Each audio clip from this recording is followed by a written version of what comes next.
ஒன்றவன்தானே இரண்டவன் இன்னருள் நின்றனன் மூன்றினில் நான்குணர்ந்தான் ஐந்து வென்றனன் ஆறு விரிந்தனன் ஏழும்பர் சென்றனன் தானிருந்தான் உணர்ந்தெட்டே. இப்போ இது மாதிரி நான் வேதாந்த கிளாஸுக்குள்ள இது சைவ சித்தாந்தத்தில் திருமூலரில் முதல் பாட்டு திருமந்திரத்தில் இது நிறைய பேர் கேள்வி கேட்பாங்க, என்னப்பா இங்கே வேதாந்தம் வர சைவ சித்தாந்தம் இது பண்ணுறி எல்லாம் ஒன்று தான், அதில் கூட ஒன்றவன் தானே ஆரம்பிக்கிறார், ஒன்று தான். அதே போல் மாணிக்கவாசர் கூட ஏகன் அநேகன் அனைத்தும் ஒன்றிலிருந்து தான் வந்து அதை நம்ம பிரம்மன்னு சொல்கிறோம். அவங்களுக்கு தகுந்த மாதிரி பேர் வச்சுக்கிறாங்க. ஏன்னா இதை எதுக்கு நான் சொல்கிறேன்னா, என்னுடைய அனுபவத்தில் இது இந்த மேடை இந்த பேச்சில் சொல்லக்கூடாது, இருந்தாலும் சொல்லணும். ஏன்னா நம்ம இந்து மக்கள் எப்படி வாழறாங்கன்றதுக்காக நான் இதை சொல்கிறேன்.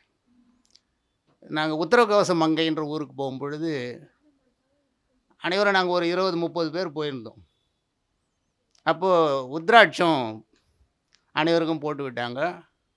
வந்திருக்க அன்பர்கள் போடும்போது நம்ம போட்டுக்கணும், நானும் போட்டுக்கணும் ஸ்ரீரங்கம் கோயில் உள்ளே போனேன். இது குறையாக எடுத்துக்காதீங்க, ஏன்னா எப்படி நம்ம புரியாத வாழறோன்றதுக்காக நான் சொல்கிறேன். இது வந்து குறை சொல்லணுன்றதுக்காக சொல்லலை. அப்போ அங்கே இருக்கிறவங்க புரோகிதர்லாம், என்னப்பா உத்ராட்சி மாலை போட்டு நீங்கள் வந்துட்டீங்கன்னாங்க. எனக்கு ஷாக் ஆகி போச்சு. எனக்கு இதெல்லாம் தெரியாது, என்ன இப்படி கேள்வி கேட்குறாங்களேன்றதுக்காக நானே எதையும் கண்டுக்கல. அவங்க அந்த அளவுக்கு தான் அவங்களுடைய ஞானன்றதை தெரிஞ்சுக்கின்னு நான் கம்முன்னு வெளியே வந்துட்டேன். யார்கிட்டையும் சொல்லவும் இல்லை. கொஞ்சம் தூரம் போயிட்டு சொன்னேன் இது மாதிரி பண்ணு. ஐயோ வாப்பா போய் கேட்கலாம் அப்படின்னாங்க. இதெல்லாம் கேட்குற விஷயம் கிடையாது. ஏன்னா ஒரு சைவம் சமயம் அந்த காலத்தில் தான் சண்டை போட்டுன்னு வேற இருந்து இந்த இந்து மதத்துக்கு அவ்வளோ ஒரு கெடுதி பண்ணின்னு இருந்தாங்க. இப்போவும் அப்படி தான் வாழறாங்க. ஒன்று தான் கடவுள்ன்றது தெரியல. அது மாதிரி இருக்கிறவங்க அவங்க எப்படி பூஜை பண்ணுறாங்க, என்ன ஞானம் வச்சுருக்காங்கன்றது புரியல. ரொம்ப அது ஒரு வருத்தப்பட வேண்டிய விஷயம். அதுக்கு அடுத்தது அம்பாள் சன்னதிக்கு போனாலும் அங்கே அதே கேள்வி கேட்டாங்க. என்னடா இப்படி கேட்குறாங்களே, சரி நம்மளை தான் விட்டுடு, அவங்களும் வடகலை தென்கலைக்கு ரோட்டில் அடிச்சுக்கிறாங்க. இப்படி இருந்தால் இந்த எப்படி நம்மளுடைய மதத்தை நம்புவாங்க? இது என்ன ஞானன்றது புரியல. இறைவன் ஒன்று தானே, அவர் எல்லா இடத்துலையும் நீக்கமர நெஞ்சிருக்காரு, நம்ம உள்ளவும் இருக்கார். இது எப்படி, இது ஏன் வெளியே தெரியாத வாழறாங்க, எப்படி வாழறாங்க? நம்ம உள்ள தான் இருக்கார், அனைத்து இடத்துலையும் இருக்கார். இப்போது இறைவன் பல பேராக இருந்தால், உதாரணமாக சைவமாக இருக்கட்டும், வைணவமாக இருக்கட்டும், இப்போது இயேசு கிறிஸ்துவாக இருக்கட்டும், அல்லாவாக இருக்கட்டும், சைன மதமாக இருக்கட்டும், வேறு வேறாக இருந்திருந்தால் அவர்கள் அந்த மனிதனை படிக்கும் பொழுது அவர்கள் கூட ஒரு குறியீடோடு ஏதோ படிச்சிருக்கலாம்ல. இது நல்லா கவனிக்கிறது நீங்கள் புரியுறீங்களே? இப்போது இறைவன் வேறாக இருந்தால் அவங்கவுங்க மதத்துக்கு ஒரு குறியீடோடு வந்து அவர் வந்து படைச்சிருக்கணும். புரியுதா? இப்போது இப்படி சொன்னால் கூட உங்களுக்கு கஷ்டமாக இருக்கும். இப்போ நான் சைவத்தில் இருக்கேன்னா என்னை எதோ கூட விபூதியோடு படைச்சிருக்கலாம்ல. ஆனால் இறைவன் ஒன்றுன்ற பொழுது அதே கண், அதே மூக்கு, அதே வாய் தான். உலகம் ஃபுல்லாக எங்கே போனாலும் நான் கொஞ்சம் வித்தியாசங்கள், உயரங்கள், கணங்கள், நீட்டு, அகலம் அவ்வளோதான் இருக்க ஒழியோ, இந்த டிஃப்ரென்ஷியாலிட்டி, இந்த வேற்றுமையை பார்க்குறதுக்கு இந்த மதத்தில் எப்படி இந்த வித்தியாசங்கள் ஏற்பட்டு மதத்துங்களில் எங்கே பார்த்தாலும் சண்டை. சரி மதம் விட்டுடு, இந்த இந்து மதத்தின் உட்பிரிவுன்னு சொல்லுவாங்க, இது வைணவம் சைவம், இதுலேயே இவ்வளோ வித்தியாசம் இருக்குதுன்றது நான் அன்றைக்கி தான் பார்த்தேன். நான் வந்து உத்ராட்சம் கூட வந்தவங்க போட சொன்னாங்க, நானும் போட்டுக்கினேன். என்ன ஒருத்தர் சொல்லும்போது, ஒருத்தர் அந்த இடத்துக்கு போகும்போது அவங்க சொல்கிறது கடைப்பிடிக்கிறது தான் கரெக்டு. அங்கே போய் அதெல்லாம் நான் செய்ய மாட்டேன்னு சொன்னால் அது ஒரு ஆணவம். 10 பேரோட ஊரோட ஒட்டு போயிடணும். இது எதுக்கு சொல்கிறேன்னா, இப்படி இருந்தால் இவங்க உண்மையாக கடவுளை வணங்குறாங்களான்றது பெரிய கேள்விக்குறியாக இருக்குது. இது பதிவு செய்யணுன்றதுக்காக சொல்கிறேன். இது சில பேர் கோபமாக கூட இருக்கலாம். அனைத்தும் ஒன்று தானே. இப்போ பகவத்கீதையில் எந்த இடத்துலையாவது இது அணிந்து கொள், இதை செய்து கொள் என்று ஏதாவது எழுதி வைத்திருக்குதா? இவருங்களே ஏற்படுத்திக்கின்னு அதுக்கு வந்து ஒரு வேற்றுமையை கண்டுபிடிச்சிக்கின்னு சண்டை போட்டுக்கின்னு இருந்தா, இது எங்கே போய் முடியும்னே தெரியல. ஏன்னா இது எதுக்குன்னா, நம்ம போகிறவங்க சரி அவங்க அப்படிதான் அஞ்ஞானத்தோடு இருக்காங்க, நம்மளை அதை பற்றி கவலைப்பட வேண்டியதில்லைன்ற ஒரு மனநிலையோடு நம்மளுக்கு தெரிஞ்சது சொல்லுங்க. நான் இதே ஒரு இது வந்து கபாலீஸ்வரர் கோயில்லையும் இது நேரடியாக பார்த்தேன். ஏன்னா சொல்லணும், இதெல்லாம் பரவாயில்ல, சொல்கிறதுல தப்பு கிடையாது. ஒரு ஃபாரின்லேருந்து வெளிநாட்டிலேருந்து ஒரு 5 பேர் வந்திருக்காங்க. அவங்க அங்கேருந்து நம்மளுடைய கடவுளை பார்க்கணுன்றதுக்காக வந்து செலவு பண்ணின்னு வந்திருக்காங்க. சார் எங்களை உள்ளே விட மாட்டேன்றாங்க சார்ன்னு வருத்தப்பட்டுன்னு வெளியே நிற்கிறாங்க. நம்மளுடைய கடவுள்னு அவங்களுக்கு அதில் அவ்வளோ நம்பிக்கை ஏற்பட்டு வரவங்கள தடுத்து நிறுத்தினா எப்படி? அப்போ தான் நான் சொன்னேன், அவங்களுக்கு அந்த அளவுக்கு தான்மா ஞானம். எனக்கு தெரிஞ்சதில்ல, God is everywhere, he is also inside. Sir thank you சார்ன்ட்டு கையெழுத்து கும்பிட்டு போயிட்டாங்க. இப்படி வாழ்ந்துருந்தேன். எப்படி இந்த ஆன்மீகம் சரியான திசையில் நோக்கி போகும்? ஏன்னா இந்த இடத்துல வந்து நம்ம பேச வேண்டியது பகவத்கீதை பற்றி பேச வந்திருக்கோம். இருந்தாலும் இதெல்லாம் நம்மளும் தெரிஞ்சுக்கணும், 10 பேர்கிட்ட சொல்லணும். அனைத்தும் ஒன்று தான். அவங்கவுங்களுக்கு பிடிச்சது. ஒருத்தர் விபூதி போட்டு அடிச்சுக்கிறாங்க, ஒருத்தர் திருமணம் இட்டுக்கிறாங்க. அது அவங்கவுங்களுடைய விருப்பங்கள். அதை வந்து கிண்டலாகவோ கேலியாகவோ நீ போட்டு இங்கே வராத அது வராதுன்னு சொல்கிறதெல்லாம் நம்மளுடைய அறியாமை. இப்படி சரி, இந்த கருத்து இது வந்து சொல்லணுன்றதுக்காக, பதிவு செய்யணுன்றதுக்காக தான் நான் சொல்கிறேன். இதில் நிறைய பேர் ஏதாவது இப்போ நம்ம யூடியூப்பில் போகும்போது கருத்து வேறுபாடுகள் சொல்லலாம். அதை பற்றி எனக்கு கவலை இல்லை. ஏன்னா இறைவன் ஒன்று தான். பல பேர் இறைவனாக இருந்தால் அந்த மனிதர்களை ஒருத்தருக்கு கண் இங்கே வச்சியும் காது வச்சியும் மூக்கு வச்சு எப்படி படைச்சிருக்கலாம்ல. ஒரு இறைவனாக இருக்கிறதுனால தான் அனைவரும் உலகம் ஃபுல்லாக ஒரே மாதிரி ஒரே மனிதர்களாக படைக்கப்பட்டிருக்கும். இதை ஏற்றுக்கினா கூட நம்ம புரிஞ்சுக்கணும், கடவுள் ஒன்று தான். அது நம்ம பிரம்மன் வச்சுக்கிறோம், ஒவ்வொருத்தரும் ஒரு பேர் வச்சுக்கிறாங்க, எல்லா இடத்துலையும் நீக்கமர நிறைஞ்சது சொல்கிறோம். அதை ஏற்றுக்கிட்டு அது மாதிரி நம்ம வந்து தெய்வத்தை வழிபடுறது சரின்றது என்னுடைய கருத்து. சரி, நம்ம இப்போது வருவோம். மனிதன் வந்து விலங்குலேருந்து வேறுபட்டவன். ஏன்னா விலங்குக்கும் மனிதனுக்கும் நிறைய வித்தியாசம் இருக்குது. விலங்கு என்ன செய்யுது? சாப்பிடுது, இனப்பெருக்கம் செய்யுது, உறங்குது, இறந்து போகுது. மனிதன் அப்படி கிடையாது. அதே தான் செய்கிறான், இருந்தாலும் வித்தியாசம் இருக்குது. எந்த விலங்குக்கும் தன்னை அறியும் அறிவு கிடையாது. ஒரு யானைக்கோ ஒரு சிங்கத்துக்கோ ஒரு காக்காய்க்கோ ஒரு எதுக்கோ எந்த விதமான வேறு ஜீவராசிக்கு அது தன்னை அறியும் ஒரு பக்குவம் கிடையாது. ஆனால் மனிதனுக்கு இருக்குது. மனிதனுக்கு மனிதன்றது தெரியும். நல்லா சிந்தித்து பாருங்க. எந்த விலங்கு அப்படி இருந்ததுன்னா யானை இருக்குது இல்லை, அது தன்னை அறியக்கூடியதாக இருந்தால் அதனுடைய பலத்துக்கு சின்ன அங்குசத்தில் கட்டி வச்சுக்கிறாங்கள தூக்கி போட்டு போயிடும்.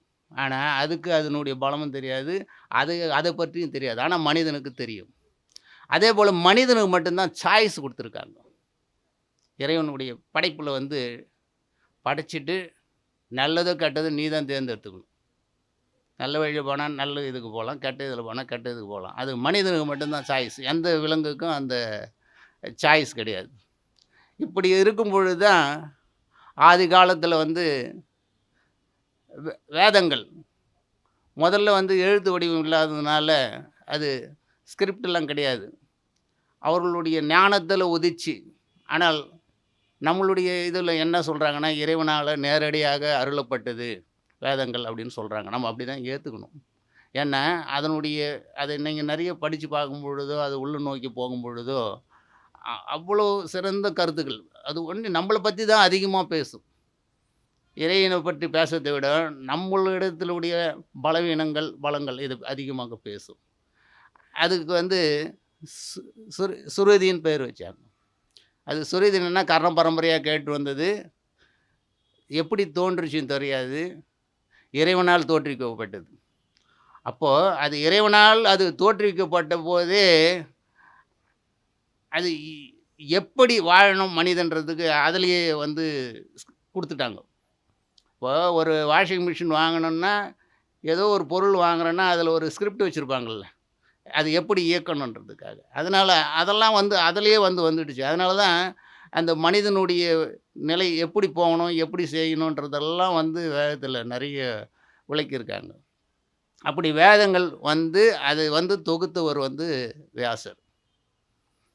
வியாசர் தான் பிரஸ்தானத்திரை என்று 3 அதாவது வேதங்களை தொகுத்தார். பிரம்மசூத்திரத்தையும், பகவத்கீதையும் எழுதினார். இந்த 3ம் வந்து தான் பிரஸ்தான திரயம்னு சொல்றது. இந்த பிரஸ்தான திரயத்துக்கு வந்து அந்த பாஷ்யம், விளக்க உரை எழுதினவர்கள் நிறைய பேர் எழுதினாங்க. அதுக்கு வந்து விளக்க உரைகள் எழுதப்பட்டு, ஏன்னா அது புரிவதற்கு கொஞ்சம் கடினமாக இருக்கிறதுனால அதுக்கு நிறைய விளக்க உரைகள் எழுதப்பட்டு, அப்போது இந்த விளக்க உரைன்றதுனால பகவத்கீதை வந்து ஸ்ருதின்னு சொல்கிறத விட ஸ்மிருதி தான். ஏன்னா வேதங்களினுடைய சாரம் அதில் இருக்கிறதுனால அது ஸ்மிருதின்னு சொல்கிறாங்க. ஆனால் இல்லை, அது சுருதின்னு சொல்கிறவங்களும் இருக்காங்க. இருந்தாலும் இது வந்து அதிகமாக வந்து அத்வைத கோட்பாடு உடையது தான். இறைவன் ஒன்றே, பிரம்மம் ஒன்றேன்றது தான். அத்வைதத்தை வச்சு தான் இந்த பகவத்கீதை எழுதப்பட்டது. இது மொத்தம் 18 அத்தியாயங்கள். இதில் ஒவ்வொரு அத்தியாயத்திலும் இது வந்து அந்த போர்க்களத்தில் அர்ஜுனனுக்கு கிருஷ்ணர் உபதேசித்ததாக சொல்லப்படுகிறது. அது நம்மளுடைய வாழ்க்கையே டெய்லி போர்க்களம் தானே. அதனால் நமக்காக அது வந்து எழுதப்பட்டதாக நாம் எடுத்துக்கின்னு அதை பார்ப்போம். இப்போது இப்படி இந்த 18 அத்தியாயங்கள் எழுதுகிற இன்றைக்கி எனக்கு சந்நியாச யோகம் அப்படின்ற தலைப்பு கொடுத்து பேச சொல்லியிருக்காங்க. சந்நியாசின்னா யார்? சந்நியாசிக்கு சரியான விளக்கம்னு சொன்னோன்னா, திடமாக விட்டு விடுகிற சந்நியாசி. விட்டு விடுதல் வேற, திடமாக விட்டு விடுதல். அதாவது எதை விடுறது? ஆசை, ராகத்வேஷம். இதை விட்டால் அது திடமாக விடணும். திடமாக விடுறது எதுக்கு சொல்கிறாங்கன்னா, இப்போ ஐயா வந்து இந்த புத்தகத்தை வந்து இலவசமாக கொடுத்துருக்காரு. ஆனால் உள்ளே வந்து மறுபடியும் ஐயோ நம்ம ஏன் இலவசமாக கொடுக்கணும், வாங்கிக்கணும், அங்கே ஒரு திடம் இருக்காது. அதனால் அதுக்கடுத்தது நம்ம ஒரு பொருளை கூட ஒரு குப்பை தொட்டியில் போட்டோன்னு வச்சுக்க, மறுபடியும் அதை எடுத்து வச்சுக்கலான்றது எண்ணம் வரும். அது மாதிரி வாழ்க்கையில் நம்ம நிறைய அந்த கெட்ட குணங்கள், பொறாமை இதெல்லாம் விட்டுட்டா கூட மறுபடியும் அது நம்மளை வந்து அலைக்கழிச்சிக்கினே இருக்கும். அதனால் திடமாக எதை விட்டார் அவருக்கு பேர் சன்னியாசின்னு பேர். அப்போ சன்னியாசியை 2 கேட்டகரியாக சொல்கிறாங்க. சன்னியாசி அதாவது ஞானம் பெற்றவர் சன்னியாசத்தை அடைதல், வைராக்கியத்தினால சன்னியாசி அடைதல். இப்போ ஞானம் பெற்றவர்கள் சன்னியாசி அடையிறதுக்கும் இந்த வைராக்கியத்தினால் சன்னியாசி அடைகிறவங்களுக்கு என்ன வித்தியாசம் அப்படின்றத நம்ம கொஞ்சம் பார்க்கலாம். இப்போது ஞானம் பெற்றவர்கள் வந்து ஞானம் ஏற்கனவே அவங்க ஞானி தான் வந்து சன்னியாசியாக விரும்பி சன்னியாசியத்துக்கு போகிறாங்க. அப்போது அந்த ஞானம் பெற்றவர்கள் சன்னியாசியாக எதுக்கு போகிறாங்கன்னா ஞான நிஷ்டைக்காக போகிறாங்க. இப்போ வைராக்கியத்தினால் போகிறவங்க என்னென்னா, இந்த கர்மயோகங்கள் இதெல்லாம் செய்து கொண்டு மறுபடியும் ஞானம் அடைந்து கடைசியில் அந்த ஞான நிஷ்டைக்கு போகிறாங்க. என்ன அந்த ஞான மார்க்கத்தில் போகிறவங்களுக்கு வந்து சீக்கிரமாக அந்த ஞான நிஷ்டை அடையிறதுக்கு வாய்ப்பு கிடைக்குது. ஏன்னா ஏற்கனவே ஞானம் இருக்கிறதுனால. இந்த கர்மம் செய்கிறவங்களுக்கு, கர்மன்றதில் கூட 2 புரிஞ்சுக்கணும் வித்தியாசம். கர்மம் வேறு, கர்மயோகம் வேறு. கர்மன்றது ஒரு செயல் செய்யும் பொழுது அதனுடைய பலனை எதிர்பார்த்து செய்து கர்மம். அதுதான் இப்போ நம்ம இந்த யாகம் செய்தால் இது கிடைக்கும், இதை செய்தால் இந்த பூஜை செய்தால் இது கிடைக்கும் அப்படின்னு செய்து அது கர்மம். கர்ம யோகன்றது என்னன்னா, அதில் ராகத்வேஷம் கிடையாது, எந்த விதமான எதிர்பார்ப்பும் கிடையாது, அதில் ஆசை கிடையாது. நான் செய்கிறேன், கர்மயோகி, நான் செய்கிறேன், ராகத்வேஷம் இல்லாத செய்கிறேன். அந்த ராகத்வேஷம் இல்லாமன்றது சமத்துவ நிலை வந்து ஒரு மனிதன் அது ரொம்ப கடினம். அது நம்ம அடையிறதுக்கு சொல்லிடலாம். நம்ம வீட்டில் இருக்கிறவங்களே நம்ம எல்லாரையும் சமமாக பார்க்க முடியாது. நான் அடிக்கடி சொல்கிறது, ஒரு 3 பசங்க இருந்தால் 3 பசங்களையும் நம்மளால் சமமாக பார்க்க முடியாத அந்த மனநிலை உடையவங்க. ஏன்னா நம்ம போன புறையில் செய்த அந்த கர்மாவுக்கு தகுந்த மாதிரி நம்மளுடைய மனம் மாயினால் ஆட்பட்டு எதையுமே சமமாக பார்க்க தெரியாது. அதுதான் திருமூலர் சொல்லுவார். "நடு நின்றார்க்கன்றி நாணமில்லை, நடு நின்றார்க்கு நரகமும் இல்லை, நடு நின்றார் சிலர் நம்பனும் ஆவார், நடு நின்றார் வழி நான் நின்றேன்" என்றதுக்கு நம்மளுடைய அனைத்து புத்தகங்களையும் அந்த நடுநிலைமையை பற்றி பேசுவாங்க. அதாவது அந்த ராகத்வேஷம் இல்லாமல் வாழ்ந்துட்டாங்கன்னா அவங்க தான் அந்த ஞான நிலையை அடைய முடியும். முக்தி, நம்ம மோட்சம்னு சொல்கிறோம்ல, மனநிறைவு. அந்த மனநிறைவு அடையணும்னா முதல்ல அந்த ராகத்வேஷத்தை விட்டுடணும். அந்த ராகத்வேஷம் எதனால் வருது அப்படின்றது நம்மள இது ஆராய்ச்சி பண்ணிக்கின்னு போகிறாங்க பின்னால். ராகத்வேஷன்றது மொத்தத்தில் அறியாமையினால தான் வருது. அதனால தான் இது மாதிரி சத்சங்கங்கள் நம்மளுக்கு இது வேதத்தை வந்து பிரமாணமாக ஏற்றுக்கின்னு அதை நம்பி அதெல்லாம் படித்துக்கின்னு வந்தீங்கன்னா கேட்க ஆனால் முழுமையாக இந்த பிறவிலேயே விளையிடும்னு கூட சொல்ல முடியாது. நம்ம எந்த அளவுக்கு முயற்சி பண்ணுறோமோ, எந்த அளவுக்கு வைராக்கியமோ எடுத்துக்கிறோமோ, அதான் முதல்ல சொன்னோமே, வைராக்கியத்தின் மூலமாக சன்னியாசியை தேடுறவங்க வேறு, ஞானத்தின் மூலமாக சன்னியாசியை தேடுறவங்க மூலம். இந்த வைராக்கியன்றது கூட அந்த வைராக்கியம் வர்றதுக்கு ரொம்ப கடினமான இது. அதுக்கு தான் அடிக்கடி நான் முன்ன கூட சொல்லியிருக்கேன் ஒரு கதை. குரங்குங்கள்லாம் சேர்ந்து ஒரு மீட்டிங் போட்டு அனைத்தையும் கூப்பிட்டு நமக்கு இன்றைக்கி உண்ணாவிரதம் இருக்கலாம் அப்படின்ட்டு ஒரு மீட்டிங் போட்டுதுங்க. அதில் ஒரு 2 குரங்கு எழுந்து சொல்லிச்சு, உண்ணாவிரதம் முடியறதுக்கு முன்ன நம்ம இந்த பழங்கள்லாம் உரித்து வச்சுக்கலாம் அப்படின்ச்சு. அதுக்கடுத்தது அந்த குட்டி குரங்கு ஒன்று எழுந்து சொல்லுது, அதெல்லாம் நம்ம வாயில் வச்சுக்கலாம், அதுக்கு அடுத்தது உண்ணாவிரதம் முடிஞ்ச உடனே முழுங்கிக்கலாம் அப்படின்னும்போது அந்த உண்ணாவிரதன்றது அந்த வைராக்கியமே போயிடுது. அப்படி தான் நம்மளுடைய வாழ்க்கை கூட. இப்போ நம்ம இங்கே பேசும்போது கேட்போம், கொள்ளுவோம், இப்படி பொறாமப்படக்கூடாது. ஆனால் முடியல. நம்ம கூட இப்போ சொல்கிறோமோ வழிய பொறாமப்படக்கூடாது, கோபம் படக்கூடாது, ஒருத்தர் பேரில் துவேஷம் வரக்கூடாது. ஆனால் சொல்கிறோம், அது மறுபடியும் பழையபடி நம்மளுடைய அந்த அதுதான் விபரீதக்காரன்னுவாங்க, அது நம்மளை வெளிச்சம் போயிடுது.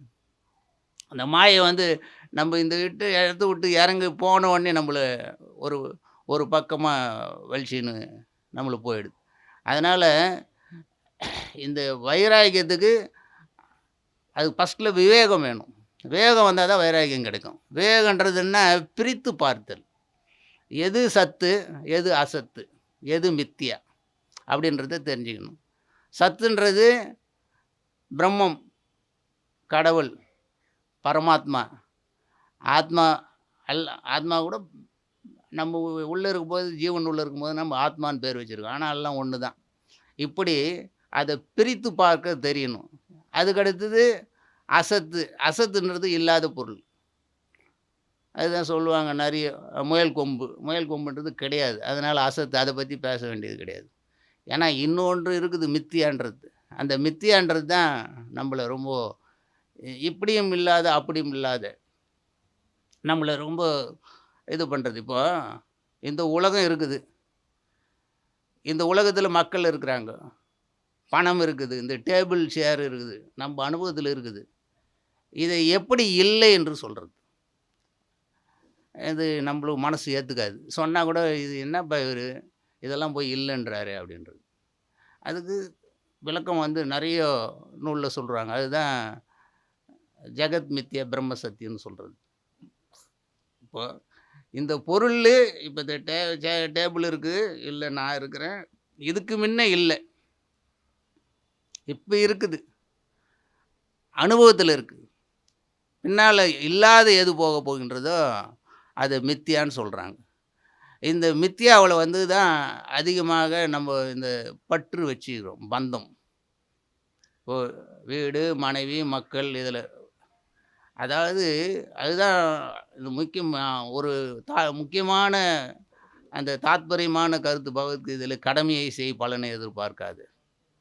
இப்போ மனைவி, மக்கள் அனைவரும் இருக்கிறாங்க, வீடு அனைத்து இருக்குது, அனைவரோடும் வாழறது அது வந்து விஷயம் நான் சொல்கிறோம். அந்த உலகத்தில் வாழறோம். இந்த வாழும் பொழுது அவங்களுக்கு தேவையான கடமைகளை நீ செய்யணும். செய்கிறதுல பற்று இருக்கக்கூடாது. இப்போ செய்துட்டு ஒரு மகனை நீ படிக்க வைக்கிற, இதுதான் இந்த வேலை தான் கிடைக்கும், இவ்வளோ சம்பாதிக்கணுன்றது நீ தீர்மானிக்க முடியாது. அவனுடைய அந்த வினைப்பயனுக்கு தகுந்த மாரி, அவனுடைய வினைப்பதிவுகள் அதான் அந்த 3 கர்மம் சொல்றேன்ல. சஞ்சித கர்மம், பிராரப்த கர்மம், ஆகாமிய கர்மம்னு சொல்றோம்ல. அந்த கர்ம வினைக்கு தகுந்த மாரி தான் அவங்களுடைய வாழ்க்கை அமையுது. எப்படின்னா, இப்போ நான் இருக்கிறேன்னா, என்னுடைய கர்ம வினைக்கு தகுந்த மாரி தான் என்னுடைய மனைவி, மக்கள், வீடு, என்னுடைய தொழில், என்னுடைய நண்பர்கள் இதெல்லாம் வந்து இது அப்படியே அமையுது. எதுக்கு இது சொல்றாங்கன்னா, இதை ஈஸ்வரனுடைய பிரசாதமாக ஏத்துக்கின்றாங்க. அப்பதான் உனக்கு மன நிறைவு கிடைக்கும். எனக்கு வந்து இப்படி வாய்ச்சுதுன்னு சொல்லக்கூடாது. ஏன்னா, உனக்கு என்னவோ அதுக்கு தகுந்த மாரி அது வாய்ச்சிருக்குது. அப்படி எடுத்துக்கின்னு போகணுன்றாங்க. அந்த இதுதான் இந்த பிராரப்த கர்மம். சஞ்சித கர்மத்திலேருந்து ஒரு பகுதி வெளிப்பட்டு இப்போ நம்ப வந்து வாழ்ந்துன்னு இருக்கோம். இந்த பிராரப்த கர்மத்தை வந்து அனைவரும் அனுபவிச்சே தீரணும். அதாவது இந்த உடலுக்கு. இப்போ நம்ம செய்கிறது வந்து ஆகாமிய கர்மமாக மறுபடியும் பதிவுப்படுது. அதனால தான் எந்த கர்மத்தை இப்போ சொன்னார்ல, நடுநிலைமையோடு செய்யணுன்னா, அந்த பகவத்கீதையில சன்னியாச யோகத்தில கூட சொல்லும் பொழுது, நடுநிலைமைக்கு அங்க அதிகமாக சொல்லும் பொழுது என்னன்னா, அந்த நிஷ்காமிய கர்மமாக செய்ய வேண்டும். இப்போ நாம வந்து ஒரு அன்னதானம் ஏதோ பண்ணிட்டோம் அப்படின்னு நான் தான் பண்ணேன் அப்படின்னு நினைக்கக்கூடாது அங்க. யாராவது பிறருக்கு உதவி பண்ணா நான் பண்ணேன் அப்படின்னு சொல்லி காமிக்கக்கூடாது. ஏதோ இறைவன் என் மூலமாக செய்தார் மனது அது அப்படி போயிடணும். இறைவனுடைய அருளால நான் செய்கிறேன் அப்படின்றது தான் அந்த நிஷ்காமிய கர்மம். இப்படி இந்த சந்நியாசி யோகத்தை வந்து அடையணுன்னா, ராகத்வேஷங்கள முதல்ல விட்டுடணும். ராகத்வேஷம் விருப்பு வெறுப்பு உண்ணணும். விருப்பு வெறுப்புக்கு உண்ணுன்னா, அது எளிதா விட முடியாது. இது மாரி நிறைய கேட்க, கொள்ளும் மனசுல பதிது தான் அத விட முடியும். அதுதான் அந்த ஒரு எதுக்கும் அந்த வேல்யூ குடுக்கக்கூடாது. ஒரு ஒரு மு ஒரு முனிவராண்ட வந்து ஒரு மன்னன் வந்து ரொம்ப நவரத்தினம், மணிகள் எல்லாம் எடுத்துன்னு வந்து வச்சு அவர கும்பிட்டாரு. "இது எடுத்துங்க சாமின்னாப்பாரு." அவர் என்ன சொன்னாரு, "இது என்னப்பா எனக்கு இதுவும் கல்லும் ஒண்ணு தான்" அப்படின்ட்டாரு. அவருக்கு ஒண்ணும் புரியல மன்னரு. அவர உட்கார வச்சு உபதேசிக்கிறாரு. "இதெல்லாம் ஒண்ணும் கிடையாது. இதுக்கு வந்து ஒன்றும் கிடையாது. இது கல்லுக்கும் இதுக்கும் ஒண்ணும் வித்தியாசம் கிடையாது." அப்படின்னு உபதேசித்த பொழுது, மன்னருக்கு வந்து நல்ல அந்த உபதேசம் ஏத்துக்குச்சு. அத ஃபுல்லா ஒத்துக்குனாரு, கொண்டுட்டாரு. போம்போது அத நான் எடுத்துன்னு போலாமான்னு கேட்டாரு. அப்போ, "வச்சுட்டு போயேன்பா" அப்படின்னாரு. அப்போ கூட வந்து மன்னரா கூட வந்தவங்க, "பாரு, இந்த குருவுக்கு எவ்வளோ பெரிய ஆசை பாரு. இந்த பொருள தானே வச்சுக்கணும்னு ஆசைப்படுறாரு." அங்க புரிஞ்சுக்கிந்து அவங்க அவ்வளோதான். என்ன, அது ஒண்ணுமே இல்ல கல்லுன்னும்பொழுது, அது எடுத்துன்னு போனான்னா அங்கேயே வச்சுட்டு போலான்றது. அந்த எண்ணத்தோட குரு சொல்றது, இவங்க தப்பா புரிஞ்சுக்கிறாங்க. இப்படி தான் உலகம் இருக்குது. எந்த ஒரு நல்ல செய்திகள் சொன்னாலும் தப்பா புரிஞ்சுக்கிறாங்க. அதே போல தான் ஒருத்தர் வந்து ஒரு வைரன்ட்டு எடுத்துன்னு ஒரு பாறாங்கல் எடுத்துன்னு வராப்புல. அந்த ஒரு கல் எடுத்துன்னு வரும்பொழுது, "இல்லப்பா இது சாதாரண கல்லு தான்னும் பொழுது, அது அங்கேயே வச்சுட்டு போட்டு போயேன்பான்னாப்புல." அது மாரி தான் அந்த குரு வந்து மன்னருக்கு சொன்னத தவறா புரிஞ்சுக்கிறாங்க. அதனால எ எத எப்படி சொல்றாங்கன்றது புரிஞ்சுக்கிறது வந்து நம்ம கரெக்ட்டா கவனிச்சு பார்க்கணும். இது அவங்க நல்ல நோக்கத்துல சொல்றாங்களா? எப்படி சொல்றாங்கன்றதுனால பார்க்கணும். சரி, இதெல்லாம் என்னன்னா, இந்த ராகத்வேஷத்தோட பந்தத்தோட வாழும்பொழுது மனிதனுக்கு துன்பம், துக்கம். எங்க சாமி சொல்லுவார், குருபரானந்தா சாமி. மனிதனாவே துக்க பிராப்தின்னுவாரு. அப்போ துக்க நிவர்த்தி எப்படி? அதுக்கு ஒரு சின்ன கதை ஒண்ணு அவர் தான் சொன்னாரு அது. அந்த காலத்துல வந்து மன்னர்கள தேர்ந்தெடுப்பாங்க. இப்போ வந்து எலக்ஷன்ல தேர்ந்தெடுக்கிறோம். மன்னர்கள் வந்து அவங்களே தேர்ந்தெடுப்பாங்க. அப்ப அந்த நாட்டினுடைய விதிமுறை பிரகாரம் என்னன்னா, ஒரு 5 ஆண்டுகள் மன்னரா இருக்கலாம். அதுக்கு அடுத்தது ஒரு பெரிய நதி ஓடுது, சுத்தி ஓடுது, நடுவுல தீவு. அந்த தீவுக்குள்ள வந்து நெறைய விலங்குகள் இருக்குது. 5 ஆண்டு முடிஞ்ச உடனே அங்கேருந்து விட்டுடுவாங்க. அது கடிச்சு சாப்பிடுமோ என்னமோ! அதுக்கு தைரியம் இருக்கிறவங்க மன்னரா ஏத்துக்கணும். ஆனா யாரும் ஏத்துக்கிட்டு வரல. சில பேர் ஏத்துக்க வந்தாங்க. 3 ஆண்டுகள் வந்து அவங்க ரொம்ப சந்தோஷமா வாழுறாங்க. 4வது ஆண்டுலேருந்து பயம் வந்துடுச்சு. 5வது ஆண்டு ரொம்ப நம்ம கதை அவ்வளோதான் முடிஞ்சு போச்சு அப்படின்றதுக்காக அவர் வந்து என்ன செய்கிறாங்கன்னா, அந்த கயிறு கட்டி அவன் வந்து ராஜாவா இருந்தவர் தூக்கின்னு போயிட்டு அந்த ஆத்துல ஒரு உடஞ்ச போட்டில் ஏற்றின்னு போகிறாங்க. ஏன்னா ராஜான்றது இல்லை அப்போ அந்த இது இறக்கிட்டு எடுத்துன்னு போயிட்டு அந்த தீவில் விட்டுறாங்க. இப்படி இருக்கும்பொழுது என்ன செய்கிறான்னா, ஒருவர் வராரு. நான் இது மாதிரி ராஜா பொறுப்பை ஏற்றுக்கிறேன்ட்டு. 3 ஆண்டு முடிஞ்சிச்சு, 4 ஆண்டு முடிஞ்சிச்சு. சந்தோஷமாக வாழ்ந்துன்னு இருக்காரு. என்னடா இவர் வித்தியாசமாக இருக்காருங்க, அங்கே இருக்கிற மக்களுக்கு புரியல. கடைசியில் 2 நாள் முடிய போகுது அந்த 5 ஆண்டுகள் இது. அப்பவும் அவர் சந்தோஷமாக வாழ்ந்துக்கின்னு வர்றாரு. இவங்களுக்கு எதுவுமே புரியல. என்னடா இவர் ஒரு வித்தியாசமாக வாழறாருன்றதுக்கு இவர் கூப்பிட்டு கயிறெல்லாம் எடுத்துன்னு வந்தாங்க. கட்டுறதுக்கு உடஞ்ச போட்டு எடுத்துன்னு வராங்க. அப்போ அவர் சொல்கிறாரு, இல்லை இப்போது நான் ராஜா தான், நான் வரமாட்டேன்னா தானே நீங்கள் கயிறில் கட்டணும், என்ன அந்த நல்ல போட்லேயே ஏற்றுன்னு போங்க அப்படின்ட்டு சொல்கிறார். அந்த போட்டில் ஏற்று போய் அந்த பக்கம் விட்டோடனே அங்கே மக்கள் வந்து பூரண கும்பத்தோடு அவங்களை வரவேற்கிறாங்க. மக்கள் நடமாடுறாங்க. அங்கே ஒரு நாடு நிர்மாணிச்சிருக்காரு. இது எதுக்கு சொல்கிறாருன்னா, வாழும் பொழுதே இப்போ நம்ம இன்பமாக இருக்கிறோம், பிற்காலத்தில் துன்பமாக இருக்கக்கூடாதுன்றதுக்கு நிர்ணயித்து வாழறது அதுதான் சிறப்பான வாழ்க்கை. இப்போ ரூ. 1,00,000 வருது உதாரணத்துக்கு, அந்த 1,00,000த்தையும் நான் அப்போவே செலவு பண்ணிட்டேன் கொண்டுட்டேன் அப்படின்றதுலாம் கிடையாது. எதிர்காலத்துக்கும் அந்த துன்பம் வராமல் வாழுது. இது யதார்த்தமான வாழ்க்கை. அதே போல் உடம்புக்கு எடுத்துக்கினா, மனிதனாக பிறந்தா டெய்லி ஏதாவது எக்ஸசைஸ் பண்ணணும், உணவு வந்து மிதமாக இருக்கணும். நான் ஹாஸ்பிட்டலில் ஐசியூ வார்டில் போய் படுத்துக்கின்னு அன்னைக்கு நான் எக்ஸசைஸ் பண்ணுறேன்னா எப்படி, தியானம் பண்ணுறேன்னா எப்படி? இப்படி தான் மனித வாழ்க்கை போகுது. ஏன்னா டெய்லி காலையில் எழுந்தவுடனே ஏதோ உனக்கு பிடிச்சி எக்ஸசைஸ் பண்ணணும், மிதமான உணவு உண்ணணும், இப்படி தான் உண்ணணும், இப்படி தான் தண்ணி கொடுக்கணும். நம்மளுடைய மூளை கேட்கும், இவ்வளோ தான் சாப்பிட்ணுன்னு சொல்லுவோம், இவ்வளோ நேரம் உறங்கணும்னு சொல்கிறோம். அது வந்து இறைவனுடைய நம்மளுடைய கொடையும் அந்த மூளை. அது சொல்கிறது வாழ்ந்து வந்தால் அவங்க நோய் நொடி இல்லாத வாழ்வாங்க. இப்போ ஒரு உணவு சாப்பிட்டா செரிக்கிறதுக்கு 4 மணி நேரம் ஆகும். நடுவில் பஜ்ஜி, போண்டா, டீ, காபி சாப்பிட்டுக்கினே இருந்துட்டு அப்போ அது எனக்கு பிபி, சுகர் வருதுன்றது. இப்படி வாழ்ந்தால் அது எப்படி அது அந்த வாழ்க்கை வந்து பின்னால் வந்து நோய் வந்துடுச்சு, இது வந்துடுச்சு. அதே போல் மனசு கூட. மனசுக்கு வந்து ஏதோ ஒரு தொழில் செய்து ஏதோ சம்பாதிக்கிறோம், அதை பற்றி பிரச்சனை கிடையாது. நம்மளுக்கு வாழ்க்கைக்கு தேவையானது உடை, இருக்கிறதுக்கு இடம், உணவு இது கிடைச்சா போதும். ஆனால் அளவுக்கு மீறி 5, 6 தொழில் செய்துன்னு எனக்கு மனசுக்கு நிம்மதி இல்லை. இப்படி அந்த மனசுக்கு ஒரு தியானம் கொடுக்கறது கிடையாது, எந்த அபியாசமும் செய்கிறது கிடையாது. இப்படி வாழ்ந்துட்டு இறைவனை குறை சொல்கிறதுக்கு ஏன்னா அதுதான் அனைத்தும் வந்து தீது நன்றும் பிறதார வர நம்ம தான் அனைத்துக்கும் காரணம். இன்னொருத்தர் குறை சொல்லக்கூடாது.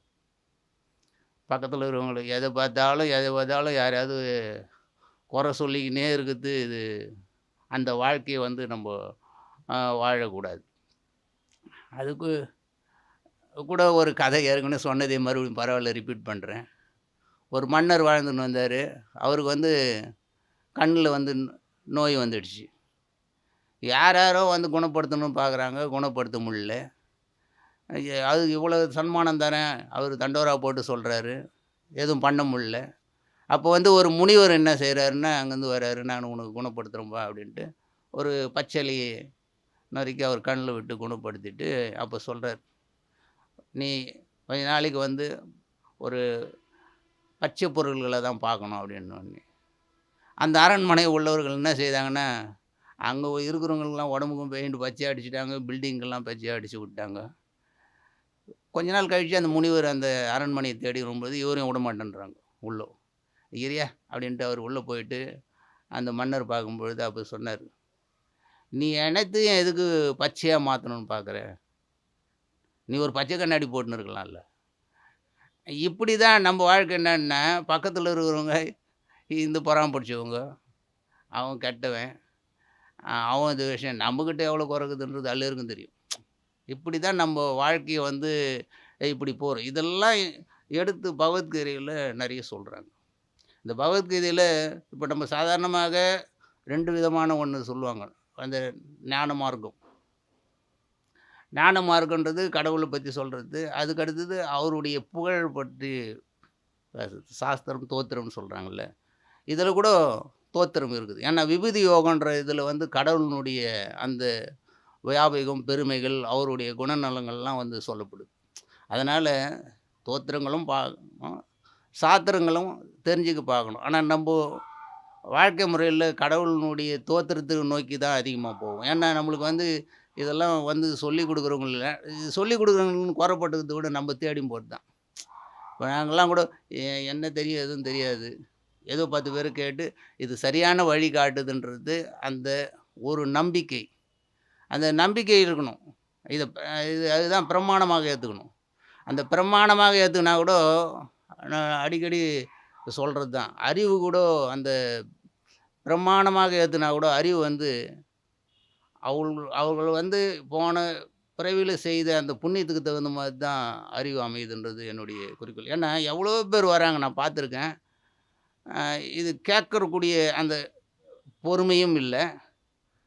அது ஆனா படிப்பெல்லாம் பெரிய அவங்க விஷயத்தில வந்து விஷய ஞானம், உலக ஞானத்தில வந்து ரொம்ப பெரிய எக்ஸ்பர்ட்டா இருப்பாங்க. எல்லா விஷயங்களும் தெரியும். பொருளாதாரம் இதெல்லாம் நெறைய தெரியும். ஆனா இது கேட்கக்கூடிய பொறுமையும் இல்ல, புரிஞ்சிக்கக்கூடிய பக்குவம் இல்ல. அது என்ன சொல்றாங்கன்னா, அந்த அறிவு எதை நாம் பிரமாணமாக ஏத்துக்கிறோம். இப்போ நான் பகவத்கீதை பிரமாணமா ஏத்துக்கினா, இதுக்கு தகுந்த மாரி தான் எனக்கு அறிவு. வேற ஏதாவது புத்தகத்த நான் பிரமாணமாக இதுதான் பிரமாணம்னு ஏத்துக்கினா, அதுக்கு தகுந்த மாரி தான் அறிவு. ஆனா அது மட்டும் அறிவாகாது. நம்ம போன புரியத்துக்கு அந்த பிறவிக்கு தகுந்த மாரி குரு அமைஞ்சு. குரு அமைத்து கூட போன பிறவிக்கு தகுந்த மாரி தான் குரு அமையும். அது புரிஞ்சுக்கிறக்கூடிய சக்தியும் அதுக்கு தகுந்த மாரி அமையுது. எதை பிரமாணமாக ஏத்துக்கிறோம், எதை யாரை குருவாக ஏத்துக்கிறோம், அதுக்கு அடுத்தது எ எதனுடைய அந்த விதி பயனுக்கு தகுந்த மாரி தான் அவங்களுக்கு அறிவு அமையுதுன்றது என்னுடைய கருத்து. இது மாற்று கருத்துன்னு தான் யாராவது அவங்களுக்கு எண்ணங்கள் இருந்தா கூட இருக்கலாம். இது எனக்கு என்னுடைய குருநாதர் வந்து அடிக்கடி சொல்லுவார் இத. நான் மானசீகமாக நினைக்கிற குருபரானந்தா சாமிகள் வந்து அடிக்கடி சொல்லுவாரு. அறிவு வந்து இப்படி தான் அமையும். அதனால இவங்க கேட்குறாங்க, அவங்க கேட்கலன்னு நீங்க வருத்தப்படாதீங்க. ஒரு 4 பேர் இருந்தா கூட பேசுங்க. அத பத்தி வருத்தமே இருக்கக்கூடாது. நான் பேசுறது இவ்வளோ பேர் கேட்கணும்னு நான் வந்து நெனச்சேன். அங்க கூட அ அது கூட ராகத்வேஷம் தான். அதனால நம்மளுடைய கருத்து சொல்லுவோம். ஐயா வேதாத்திரி இது சுவாமிகள்லேருந்து வரும் அடிக்கடி சொல்லுவார். ஒரு நல்ல கருத்தை நீங்க சொல்லுங்க. அது ஏத்துக்குனா அவங்களுக்கு லாபம். ஏத்துக்கலனா சொல்றவங்களுக்கு ஒண்ணும் நஷ்டம் கிடையாது. மறுபடியும் திருப்பி சொல்லட்டுமா? ஒரு நல்ல கருத்து சொல்றோம். ஏத்துக்கிறவங்களுக்கு லாபம். ஏத்துக்கலனா சொல்றவங்களுக்கு ஒண்ணும் நஷ்டம் கிடையாது. அப்படின்ட்டு வேதாத்திரி மகரிஷி அது சரியான அந்த சென்டென்ஸு. அதனால அது நான் என்னுடைய அனுபவத்தில கூட ஒருத்தர் பார்த்தேன். அவரு ஐயா மூர்த்திக்கு தெரியும். 1 வருஷமா ஒருத்தர்ட்ட சொல்லிக்கினே இருந்தேன். இது மாரிப்பா அந்த மனவளக்கலை இருக்குது. நீங்க கலந்துங்க. அவருக்கு என்னப்பா எப்ப பார்த்தா திடீர்னு இன்னைக்கு அவரு தீவிரமா இருந்து அதில பல நிகழ்ச்சிகள நடத்துறாரு. அப்ப அடிக்கடி ஒரு மேடையில கூட சொல்லி காமிச்சாரு. இவரு தொந்தரவு தாங்காத நான் அங்க போனேன். ஆனா இன்னைக்கு அவரு டெய்லி தியானம் செய்றது, யோகம் செய்றது எல்லாம் செய்றாரு. உடம்பு நல்லா வச்சிருக்காரு. ஒரு 72 வயசு ஆனாலும் ஆக்டிவா இருக்காரு. அது அடிக்கடி சொல்லி அதனால உங்களுக்கு தெரிஞ்ச நல்ல கருத்துங்கள சொல்லிக்கினே இருங்க. அத பத்தி ஒண்ணும் ஏத்துக்கிறாங்க, ஏத்துக்கலன்றதுக்கு இல்ல. நல்ல கருத்துன்னு தெரியுது சொல்லுங்க. அது சில பேருக்கு நல்ல கருத்தா கூட தெரியாத போகலாம். அதனால ஒரு அந்த வாழ்க்கை வந்து அந்த ராகத்வேஷம் மறுபடியும் அதுதான் போறோம். ராகத்வேஷம் இல்லாத வாழணும். அதுதான் முதல்ல மறுபடியும் சொன்னேன்ல, இந்த ராகத்வேஷம் இல்லாத வாழறதுக்கு வாழ்ந்து பெறும்பொழுது நம்மளுக்கு அந்த வைராக்கியம் ஏற்படணும். வைராக்கியத்துக்கு வந்து விவேகம் இருந்தா தான் வைராக்கியம் ஏற்படும். அதுதான் அந்த டாபிக் போனோம். அது வந்து சத்து, அசத்து எப்படி அதாவது சத்து, மித்யாவை எப்படி பிரிச்சு பார்க்கறதுன்றது. அதுதான் இப்போ காணும் பொருள்கள் எல்லாம் வந்து மாற்றத்துக்கூடியது. இதுக்கு முன்ன இல்ல, இப்ப இருக்குது, பின்னால காணாது போக போகின்றது என்ற கருத்தினை நல்லா உள்வாங்கணும். அப்போ பிரம்மம் அப்படின்றது சத்துன்னு சொல்றோம், சித்துன்னு சொல்றோம், ஆனந்தம் சொல்றோம். அப்போ பிரம்மம்னா என்ன அப்படின்றதுக்கு பிரம்மத்த வந்து நமக்கு தனக்கு ஊமை இல்லாதான் அப்படின்னு சொல்லுவாங்க. அது சொல்ல முடியாது. இருந்தாலும் நம்ம புரிஞ்சுக்கணுன்றதுக்காக அத சத்து, சித்து, ஆனந்தமாக சொல்றாங்க. ஏன்னா உருவமற்றவர், நிர்குணமுடையவர், முக்காலத்திலும் இருக்கிறவர், எப்பவும் இருக்கக்கூடியவர். அவர பத்தி நம்மளுக்கு வந்து எ யாராலயும் வந்து இப்படித்தான்னு விளக்க முடியாது. இருந்தாலும் அந்த ஞானிகள் அவங்களுடைய யோகத்தின் மூலமாகவும், தியானத்தின் மூலமாகவும் அவர்கள் அனுபவிச்சத வந்து எழுதி வச்சிருக்காங்க. அத நம்ம ஏத்துக்கணும். ஆனா, அவங்க கூட என்ன சொல்லுவாங்கன்னா, "நாங்க அனுபவிச்சிருக்கிறது எழுதியிருக்கிறோம். அதில நீங்க அனுபவிச்சா தான் முடியும்." இப்போ ஒரு வெல்லம் இனிப்பா இருக்குது அப்படின்னு சொல்ல முடியும் அவங்க. அவ்வளோதான ஒழிய, எப்படி இனிப்பா இருக்குதுன்றது நம்ம சாப்பிட்டு பார்த்தா தான். அதுபோல இந்த தியானம், இதெல்லாம் வந்து நம்ப தான் ப பண்ணிக்கணும். அவங்க சொல்றாங்களே அப்படின்னு நம்ப நினைக்கக்கூடாது. அதுதான் இப்படி வாழறவங்களும் என்ன செய்றாங்கன்னா, ஜீவர் முக்தர்களாக வாழுறாங்க. அந்த ஜீவர் முக்தர்களாக வாழ்ந்து இறக்கும் பொழுது வந்து அவங்க விதேக முக்தர்களாக இருக்கிறாங்க. ஜீவர் முக்தர்கள்னா வாழும் பொழுதே இந்த மோட்ச உணர்வோடு, அதாவது மனநிறைவோடு வாழறது. மனநிறைவோடு வாழணும்னா இந்த ராகத்வேஷம் ஆசைய விட்டுடணும். அதுக்கு காரணம் அறியாமை. அந்த அறியாமைக்கு நீக்கணும்னா ஞானம் வேணும். இப்போ சூரியனுடைய ஒளி பட்டா இருள் எப்படி நிகழுதோ, அதுபோல் ஞானம் வந்தா உடனே இந்த அறியாமை போயிடும். இந்த அறியாமை போகும்பொழுது தான் நம்ப அந்த ஜீவன் முக்தர்களாக வாழறதுக்கு நல்ல வாய்ப்பு. எப்படின்னா, ஒரு பூஜை செய்தோமா கூட நம்மளுக்கு அதில வந்து ஒரு முழுமையாக செய்ய முடியாது. அதான் ஏதோ தாய்மான ஒரு பாடல். "கை ஒன்று செய்ய, கருத்தொன்று எண்ண, வஞ்சக ஒன்று பேச, செவி ஒன்று மடுக்க, புலால் கமழும் மேனி ஒன்று சேர, யான் செய்யும் பூஜையை என்னென்னு ஏற்பாய் கச்சியம்பை பெருமாளேன்ட்டு." அவங்களே புலம்புறாங்க. அவங்களாலேயே முடியலும் பொழுது. ஆனால் அவங்கள முயற்சி செய்து அதுக்கு அடுத்தது அந்த நல்ல நிலையை அடையிறாங்க. அதனால நம்மளும் அந்த முயற்சின்றது இருக்கணும். அதுதான் நம்மளுக்கு வந்து முயற்சி வந்து நம்மளது, முடிவு இறைவன்கிட்ட இருந்து விட்டுடணும். நம்ம அதுக்காக முயற்சி பண்ணக்கூடாது, இருக்கக்கூடாது. இப்போது அதுதான் இந்த உலகத்தில வாழறோன்னா, இந்த உலகத்துக்கு தேவையான பொருள்கள ஏர்ன் பண்ணுறது, கொள்றது இதெல்லாம் வந்து சரியான வழி தான். அது சரியான முறையில அதுதான் அ அ தர்ம தர்மார்த்த காம மோட்சம்ன்னு சொல்லுவாங்க. அந்த வழியில வாழறவங்களுக்கு தான் சரியான வழி. அதாவது தர்ம வழியில பொருளை ஈட்டி, அதுக்கு தகுந்த மாரி உலக வாழ்க்கையை நுகர்ந்து, அந்த இப்போ நம்ம ஒரு இன்பம் அப்படின்னும் பொழுது, அந்த இன்பம் வந்து பிறருக்கு துன்பம் தராத இன்பமா இருக்குது அதில நீ வாழறது. ஒரு நல்ல உணவு சாப்பிட்ற, இன்னொருத்தர ஏமாத்தாத வாழற, என் ஒரு நல்ல ஆன்மீக சுற்றுலா இதெல்லாம் அதிகமாக போற, கொள்ற. இதனால வந்து இன்னொருத்தருக்கு பாதிப்பு கிடையாது. சில இன்னும் கொஞ்சம் மேலே எக்ஸ்ட்ரா போய் சொல்லும் பொழுதுன்னா, தன்னுடைய உடம்புக்கும் பாதிப்பு இல்லாத வாழ்ந்தா, அது இன்னும் கொஞ்சம் உயர்ந்த நிலை. இப்படி வாழும்போது இந்த ஜீவர் முக்தர்களாக வாழணும். அதுக்கு இறக்கும் பொழுது அந்த விதேக முக்தர்களாக போறாங்க. விதேக முக்தர்கள்னா, தேகம் இந்த பஞ்சபூதம் இந்த உடம்பு வந்து அழிஞ்சிடுது.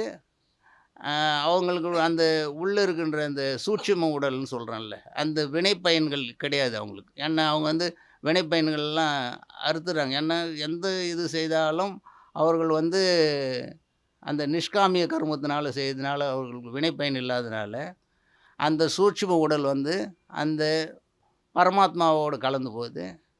இந்த உடல் வந்து பஞ்சபூதத்தோடு கலந்தது. அதுதான் பஞ்சபூதம் அடிக்கடி சொல்ற பாட்டு தான். "ஐவருக்கும் ஒரு சேய் விளைந்து கிடந்தது. ஐவரும் அது சேயை காவல் காத்து வருவார்கள். ஐவருக்கு நாயகன் ஓலை வருங்கால். ஐவரும் அது சேயை விட்டு எழுந்தார்கள்." ஐவருக்கும் ஒரு சேய் விளைந்துக்கணும்னா, இந்த பஞ்சபூதத்துக்கு இந்த உடம்பு வளைஞ்சிருக்குது. இந்த பஞ்சபூதமே நம்மள காத்துக்கின்னு வருது. இந்த பஞ்சபூதங்களுக்கு தலைவனா இருக்கிற இறைவனுடைய ஓலை வரும்போது, இந்த பஞ்சபூதம் போயிடுது. இப்படி உடம்பு போயிடுது. நம்ம அஞ்ஞானியா இருக்கிறவங்களுக்கு என்னன்னா, ஏற்கனவே வினைப்பயன் வந்து இந்த சூட்சும சரீரத்தில இருக்கிறதுனால, இதுக்கு தகுந்தமான இன்னொரு உடம்ப தேடுது. அவங்களுக்கு வந்து அந்த வினைப்பயன் போயிடுது. அதுதான் "எல்லாம் தெரிந்த ஞானிகள் முன்னே வினையை முடிச்சு வைப்பார்கள்.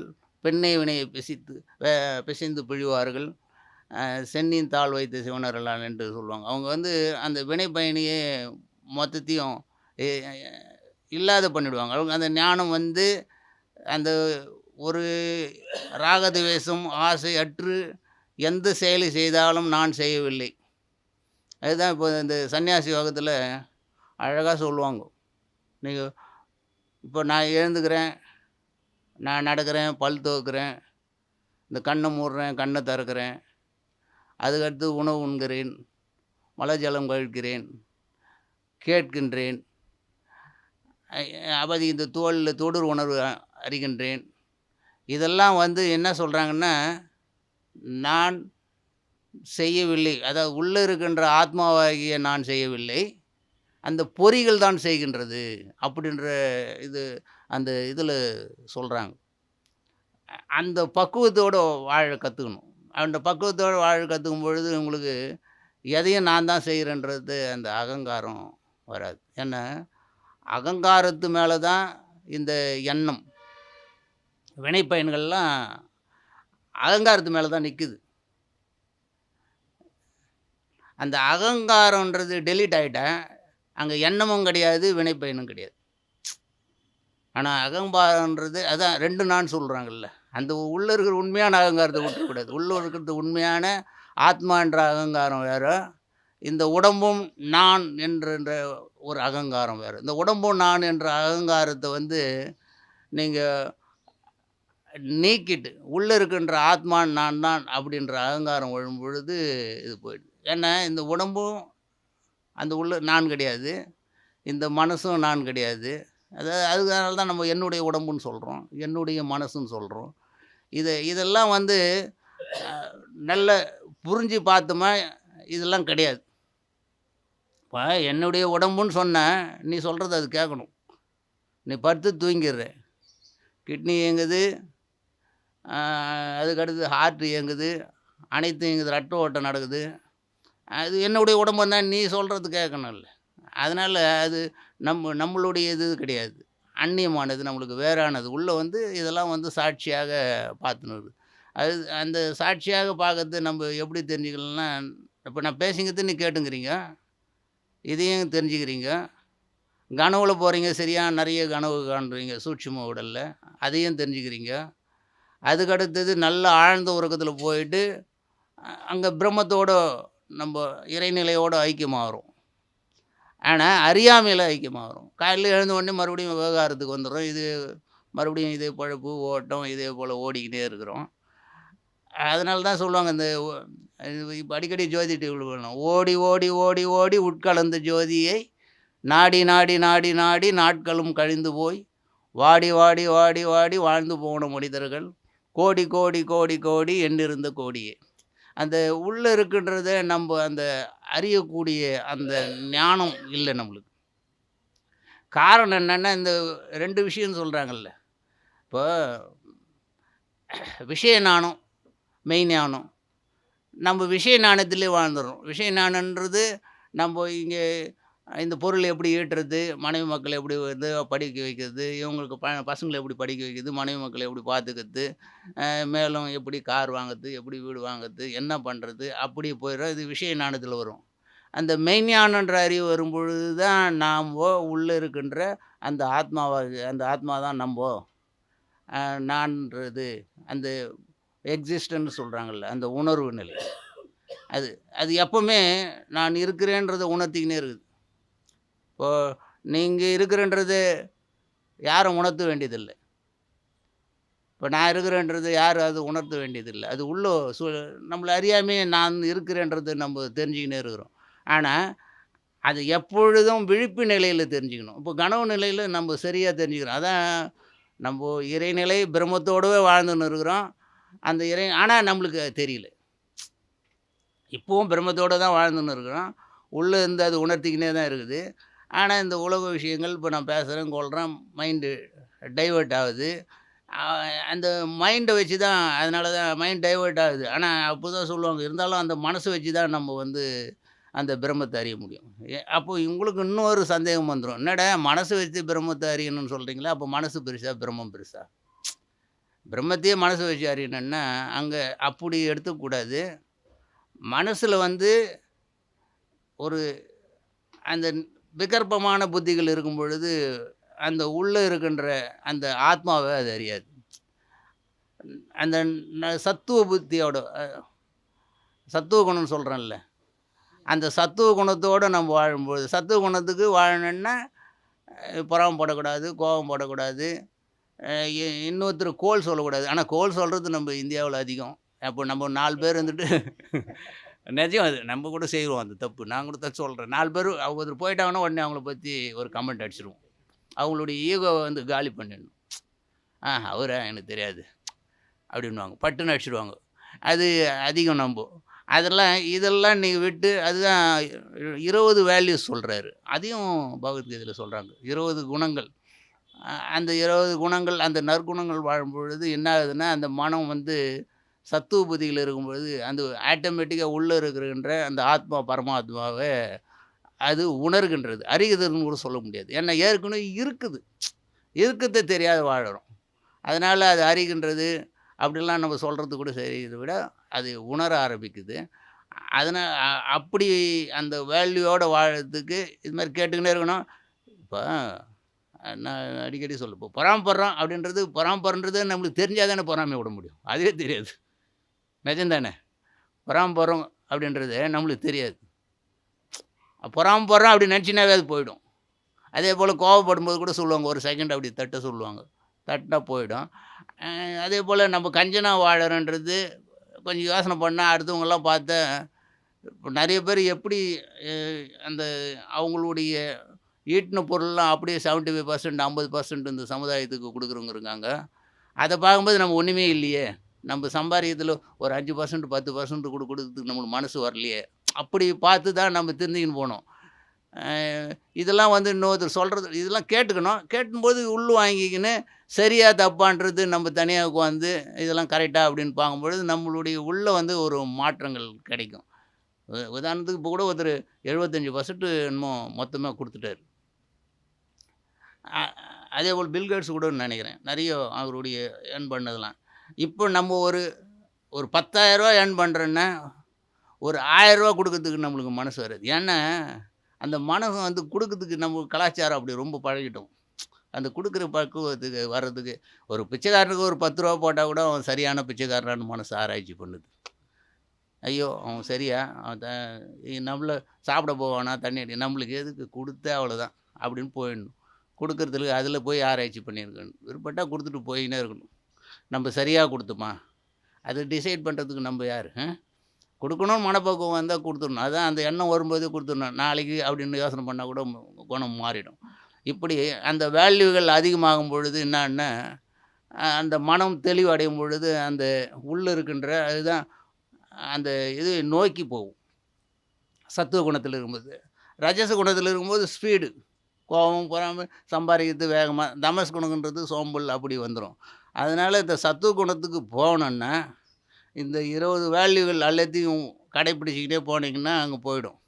அப்போ உள்ளே இருக்கிறத நீங்கள் போகணும். அதுதான் இவர் கூட திருமூலர் அழகான பண்ணு. தன்னை அறிய தனக்கு ஒரு கேடு இல்லை, தன்னை அறியாமல் தானே கெடுகின்றான், தன்னை அறியும் அறிவு அறிந்த பின் தன்னை அரிசிக்க தான் இருந்தேன். இன்னொரு பாட்டு கூட சொல்லுவார். என்னிலே இருந்த ஒன்றை யான் கண்டதில்லை அறிந்ததில்லை, என்னிலே இருந்த ஒன்றை யான் அறிந்து கொண்ட பின், என்னிலே இருந்த ஒன்றை யாவர் காண ஒல்லீர், என்னிலே இருந்து இருந்து யான் உணர்ந்து கொண்டேன் என்றார். எல்லாமே அதுதான் சொல்லுவாங்க. அவள் இன்னும் கூட ஒன்று சொல்லுவாங்க. வானுக்குள் ஈசனை தேடும் மருளர்கள், தேனுக்குள் இன்பம் சிவப்பா கருப்பா, தேனுக்குள் இன்பம் செறிந்திருந்தார் போல் ஊனுக்குள் ஈசன் ஒளிந்திருந்தார். எல்லாமே உள்ளே தான் சொல்கிறாங்க. நம்ம வெளியே புற வழிபாடுகள் அதுவும் தேவை. ஏன்னா இப்போ சாதாரண மக்கள் இதெல்லாம் வந்து ஏற்றுக்கக்கூடிய பக்குவம் இல்லாத மக்கள்லாம் வந்து புற வழிபாடுகள் அது கும்புறதுக்கு சரியான வழி தான். அதுக்கடுத்தது அப்படியே இல்லாமல் அடுத்தது நம்ம உள்ளவும் இருக்கார், இதெல்லாம் விட்டுடணும், இந்த குணநலங்கள்லாம் விட்டுடணுன்ட்டு நினச்சா தான் விட முடியும். கேட்க தான் விட முடியும். உடனே விட முடியாது. ஏன்னா நம்ம எத்தனையோ பிறவியில் செய்து நம்மளுடைய அந்த அந்த சஞ்சீத கர்மத்திலேருந்து வந்து இருக்க இந்த பிராரப்த கர்மத்தில் இருக்கின்ற அந்த வினை பயன்கள் வந்து நம்மளை விடாது. மாயை வந்து வலிச்சிக்கினே இருக்கும். அதனால் மாயன்றது வந்து நம்ம வந்து நம்மளுக்கு கீழே வச்சுருக்குது. ஈஸ்வரன் வந்து மாயை வந்து அவருடைய வசம் வச்சுருக்கார். ஈஸ்வரன் வந்து மாயை வந்து அவருடைய வசத்தில் வச்சுருக்கார். நம்ம வந்து இருக்கிறதுனால மாயை வந்து நம்மள அடிக்கடி இழுத்துக்கின்னே இருக்கும். முயற்சி பண்ணுவோமே! இப்ப நம்ம கூட இருக்கிறோம், கேட்குறோம், கொள்றோம். இது முன்ன எதுவும் தெரியாது. ஏதோ கேட்குறோம். கொஞ்சம் ஓரளவுக்கு மாறிடுன்றோம் நம்ம மனசுக்குள்ள ஒரு திருப்தி. இன்னும் கேட்க கேட்க எவ்வளோ மாறுவோன்றத நம்ம வாழ்க்கையில பார்ப்போம். அ அ அந்த எண்ணத்தோடு நம்ம நோக்கி போய்க்கினே இருக்கும் பொழுது, நம்மளுடைய அந்த உள்ள நம்மளுடைய அந்த ஜீவாத்மாவ வந்து பரமாத்மாவ அதுதான் ஜீவாத்மாவ கூட அது உள்ள நம்ம சாதாரணமா சிதாபாசன்னு சொல்லுவாங்க. எதுக்கு நான் இங்க தெரிஞ்சுக்கிறதுக்காக சொல்றேன். சிதாபாசன்றது என்னன்னா, அந்த பிரம்மம் வந்து நம்மளுடைய உள்ள இருக்கின்ற மனம், புத்தி, சித்த, அகங்காரத்தில பட்டு பிரதிபலிக்கும் பொழுது, அது சிதாபாசனாக வேலை செய்யுது. கரெக்ட்டா? அது அவரு அது சிதாபாசனா வேலை செய்யுது. அந்த சிதாபாசனிலயும் கூடஸ்தன்னு இருக்கு. அந்த பிரம்மம் அது பிரம்மம் வந்து அசையாத அது சாட்சியாக நின்னு பார்த்துக்குது. பிரம்மம் வந்து எதையும் பார்க்குறது தான் அது வேலை சாட்சியா. ஆனா எங்கும் வியாபிச்சு அது நீக்கமற நிறைஞ்சிருக்குது பிரம்மம். அது சாட்சியாக பார்க்கும் அவ்வளோதான். அது மாரி நம்மளுடைய உள்ள இருக்கின்ற அந்த சிதாபாசன் மனம், புத்தி, சித்தம், அகங்காரத்தில வந்து அந்த சிதாபாசன் வேலை செய்யுது. அதுதான் நம்ப ஜீவாத்மான்னு சொல்றோம். இப்படி அதில தான் பார்த்தீங்கன்னா நல்லா கவனிக்க போலாம். ஜீவாத்மாவிலயும் ஆத்மா இருக்குது. பரமாத்மாவிலயும் ஆத்மா இருக்குது. 2த்துலயும் பொதுவா ஆத்மா இருக்கு. அப்படி பார்க்கணும். இப்படி பார்த்துக்கினே வரும்பொழுது நம்மளுடைய அந்த வாழும்போது நல்ல ஜீவர் முக்தர்களாக வாழணும். அந்த ஜீவர் முக்தர்களாக வாழும் பொழுது, அந்த நம்ம ஏற்கனவே சொன்ன மாரி, இந்த உடம்பு வந்து நம்மளுடைய கடைசியில பிராரப்த கர்மம்னு சொல்றோம்ல, அது அனுபவிச்சே ஆறணும். இப்போ நோய், நொடி புரியுதா? லாபம், நஷ்டங்கள் இதெல்லாம் நம்மளுக்கு போன பிறகு என்னுடைய வினைப்பயன் தான். எனக்கு வந்துடுச்சு, லாபம் வந்துடுச்சு, நஷ்டம் வந்துடுச்சு, எனக்கு நோய் வந்துடுச்சுன்றதெல்லாம் ஈஸ்வரனுடைய பிரசாதமாக ஏத்துக்கணும். ஏன்னா அப்படி ஏத்துனா தான் உங்களுடைய மனம் வந்து சாந்த நிலைக்கு போகும். இல்ல நம்மளுக்கு மட்டும் வந்துடுச்சு, உலகத்தில இருக்க அனைவருக்கும் ஏதோ ஒரு விதத்தில வந்துன்னு தான் இருக்கும். இப்போ பிறந்தவங்கலாம் இறந்து தான் போனோம். ஏதோ ஒண்ணு காமிச்சு இறக்க வைக்கும். ஒருத்தருக்கு ஆக்சிடென்ட்ல இறக்க வைக்கும், ஒருத்தருக்கு நோயில இறக்க வைக்கும், ஒருத்தர் சுகரு, ஒருத்தர் பிபி, ஒருத்தர் கேன்சரு. யாருக்கும் ஏதோ ஒண்ணு தான் இருக்கும். நம்மளுக்கு மட்டும் வாய்த்ததுன்னு நினைக்கிறது வந்து அப்படி போகாம போனீங்கன்னா, இந்த மனநிறைவோட வாழணும். அதுதான் நம்ம வேதத்தில சொல்றது மோட்சன்றது மனநிறைவு தான். அந்த மனநிறைவு வாழணும்னா மறுபடியும் அது மாரி சொல்றோம்ல, ஆசை, ராக, துவேஷத்தெல்லாம் நீக்கிக்கின்னு, இது மாரி நெறைய சத்சங்கங்கள்ல கேட்டுக்கின்னே இருந்தீங்கன்னா, அது மனசுல பதிவாகிக்கினே இருக்கும். நீங்க எத கேட்குறீங்களோ அது பதிவாகும். நான் மறுபடியும் சொல்றேன், சினிமா, சீரியல் இதெல்லாம் பார்க்க ஆரம்பிச்சீங்கன்னா, அதில சொல்ற கெட்ட விஷயங்கள் உங்களுக்கு உள்ள தான் பதியும். ஒரு நாள் இல்லனாலும் ஒரு நாள் வெளிப்படும் அது. நீ யார பழி வாங்கணும்னு எண்ணம் வந்துரும். யாருக்கு விஷம் வைக்கணும்னு எண்ணம் வந்துரும். ஏன்னா, உள்ள அது பதிவாகி போகுதுல்ல. அதனால வந்து அதெல்லாம் வந்து அவாய்ட் பண்ணிடுங்க. இப்போ நான் சொல்றேன் இந்த கருத்துன்னா, இப்போ நீங்க கேட்டுன்னு இருக்கிறீங்க. உங்கள அறியாம அது உள்ள வந்து பதிவாகுது. இதில நல்ல கருத்துக்களா இருக்கும் பொழுது, உங்களுக்கு அது மனசு வந்து அந்த சத்துவ குணத்த நோக்கி போகும். நீங்க இது மாரி இப்போ என்ன திட்டமிட்டு வந்து சமுதாயத்த கெடுத்துக்கின்னே இருக்காங்க. இப்போ இன்னைக்கு கூட காலையில ஒருத்தர் பேசியிருந்தாரு. "என்னப்பா இப்படிலாம் பண்றாங்களே" அப்படின்ட்டு. அந்த ஒரு பழிவாங்க குணம், ஒருத்தர் எப்படி அந்த வீட்டு இருக்கிறவங்கள கொலை பண்றது, எப்படி விஷம் வைக்குது, இப்படியே காமிச்சிருந்தா, உங்களுக்கு உள்ளவும் அது பதிவாகுதுல்ல. ஒரு நாள் ஏதாவது பிரச்சனை வரும்போது நீங்களும் அதுவா மாறிடுவீங்க. அதனால வந்து தயவுசெய்து அவாய்ட் பண்ணுங்க. இது நான் அடிக்கடி சொல்றது தான். சத்குணங்களுக்காரங்க டிவியில கூட நெறைய இதுவெல்லாம் போடுறாங்க. எவ்வளோ ஆன்மீக சேனல்கள், நகைச்சுவை சேனல்கள், பாடல்கள், அதுக்கடுத்து உலகத்த பத்தி நெறைய சுற்றுலாக்கள். பொழுதுபோக்குறது வந்து நீ சந்தோஷமா இருந்து பொழுது போக்குனா கரெக்ட்டு. அங்க போய் நீ கோவமும், வெறுப்பும் வாழ்ந்துன்னு அத பார்த்துன்னு எனக்கு பொழுதுபோக்குன்னு சொல்றீங்க. அது எந்த விதத்தில சரின்னு தெரியல.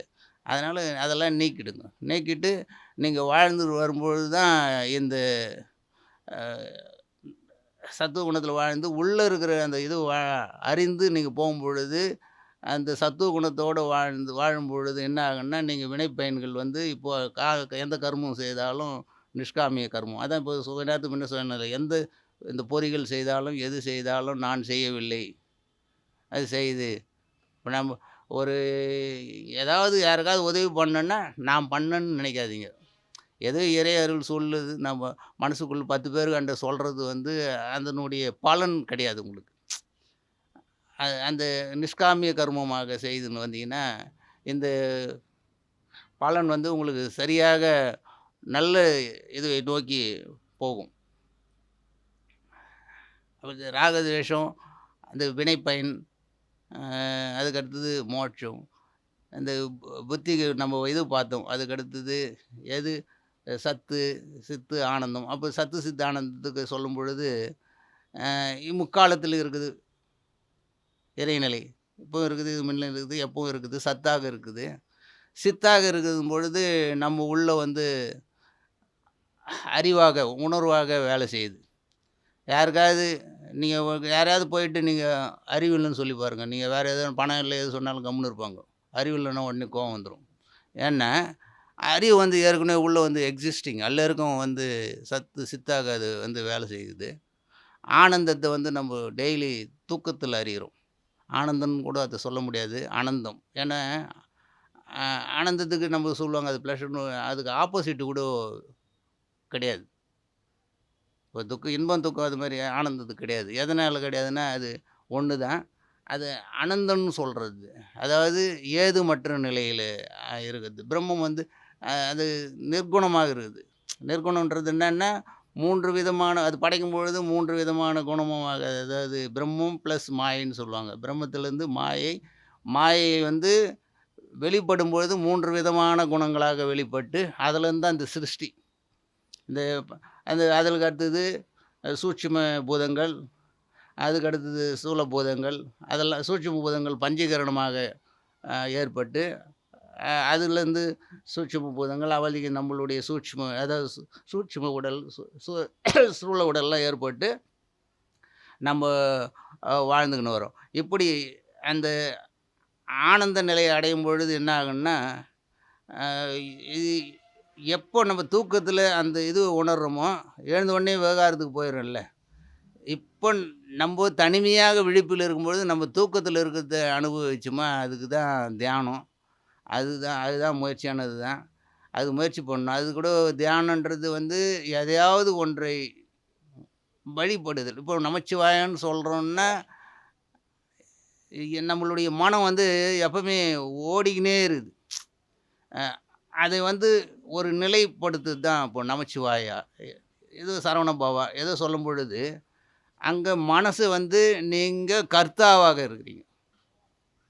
சாதாரணமாக இப்போ நம்ம என்னன்னா போக்தாவாக இருக்கிறோம்.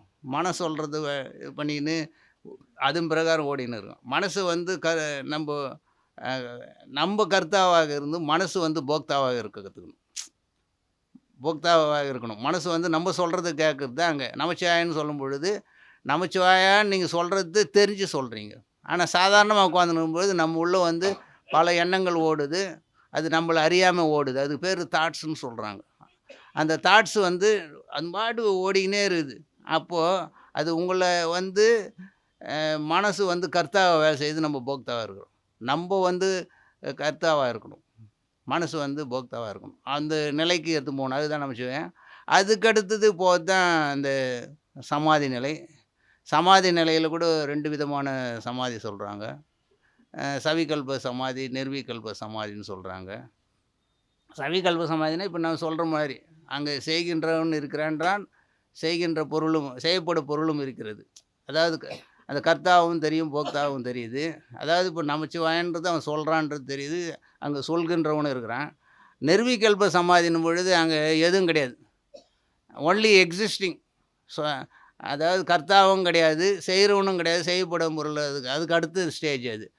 திடீர்னு இதெல்லாம் வந்துடாது. அதுதான் அந்த பதஞ்சலி யோகத்தில் சொல்லுகின்ற அஷ்டாங்க யோகத்தை, ஏமம் நியமம், அதுக்கடுத்தது தியானம், பிரத்யாகாரா, தாரணை, பிரத்யாகார, தாரணை, பிரத்யாகார, அதுக்கு அடுத்தது தியான, சமாதி. இது மொத்தத்தையும் ஒவ்வொரு ஸ்டெப்பாக தான் நம்ம ஏமம் நியமம்லாம் நம்ம எது கடைப்பிடிக்கணும், எது கடைப்பிடிக்க கூடாதுன்றது ஃபாலோ பண்ணின்னு வந்தால் தான் இதெல்லாம் வரும். எடுத்தோடனே நான் எல்கேஜி, யூகேஜிலாம் படிக்காது, எடுத்தோடனே நான் டிகிரி படிச்சணுன்னா முடியாது. அதனால் அனைத்தையும் வந்து இது சொல்கிறாங்களேன்னு ஒதுக்க வேண்டியதில்லை. அதனால் பக்தி யோகத்தையும் கூட நீங்கள் செய்யணும்.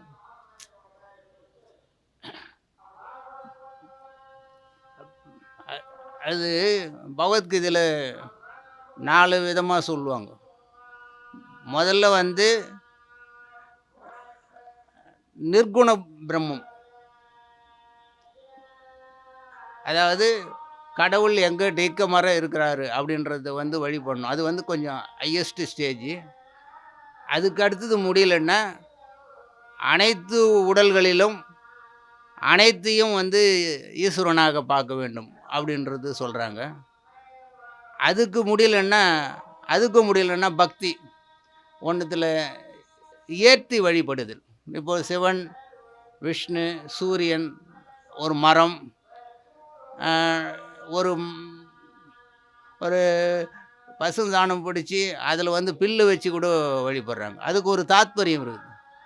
ஒரு பசுஞ்சாணத்தை பில்லு வச்சு ஏன் வழிபடுறாங்க? அங்கே நம்மளுடைய அகங்காரத்தை அழிக்கிறதுக்காக சொல்லியிருக்காங்க. ஏன்னா பசுஞ்சாணன்றது வந்து ஜடப்பொருளே கடைசி.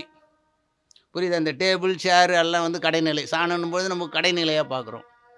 அதே போல் ஜீவராசிகளில் உயிர்களில் வந்து பில்லு வந்து கடைநிலை. இது யாராவது கேட்டாங்கன்னா சொல்லுங்கள். ஏன்னா நிறைய பேர் என்ன பசுஞ்சாணத்தை வச்சு வழிபடுற, பில்லு வச்சு வழிபடுறீங்கன்னு. அங்கே கடைநிலையான ஜடப்பொருளும் கடைநிலையான உயிராகிய அந்த பில்லையும் வச்சு நீங்கள் வழிபடுங்கன்றது எது சொல்கிறாங்கன்னா, உங்களுடைய அதையும் இறைவனாக வழிபடு, உள்ள இருக்க அகங்காரத்தை அழிக்கிறதுக்காக தான் அதெல்லாம் வச்சாங்க. சும்மா வைக்கல. தெரிஞ்சு நீங்கள் இது யாராவது கேட்டாங்கன்னா சொல்லுங்கள். ஏன்னா நிறைய பேர் கிண்டல் பண்ணுவாங்க, கேலி பண்ணுவாங்க. அந்த அகங்காரத்தை அழிக்கிறதுக்காக தான் அந்த கடைநிலையான அந்த ஜட பொருளான மலத்தையும் அதில் மேலே கடைநிலையான அந்த புல்லையும் வச்சு, ஏன்னா புல் பூண்டு தான் லாஸ்ட்டு சொல்கிறோம். புல் வந்து கடைசி ஜீவராசிகளில் கடைசி நிலைன்னு சொல்லுவாங்க. அதையும் வச்சு வழிபடு அப்படின்னு எடுத்துன்னு வந்தாங்க. இப்படி நம்மளுடைய உள்ளே இருக்கிறன்ற அந்த அகங்காரத்தை அழிக்கிறதுக்கு நிறைய முறைகள் சொல்லுகிறாங்க. அப்போ ஒரு கோயிலுக்கு போனால் சில பேர், இப்போ நான் கூட நிறைய பேர் கேட்டால் வேறு என்ன கழிச்சா ஒரு கோயிலுக்கு போனால் விபூதி வச்சுக்கூடாது. ஏன் வச்சுக்கணும்? அதெல்லாம் கிடையாது. அங்கே 4 பேர் வச்சுக்கும்போது வச்சுக்க, வேணான்னா நீ சொன்னால் அகம்பாவம். இப்போ கடவுள் எல்லா இடத்துலையும் நீக்க மரம் நிறைஞ்சும்போது அங்கே உள்ளவும் இருக்காருல்ல, அந்த சிலையிலும் இருக்கிறார் கடவுள்.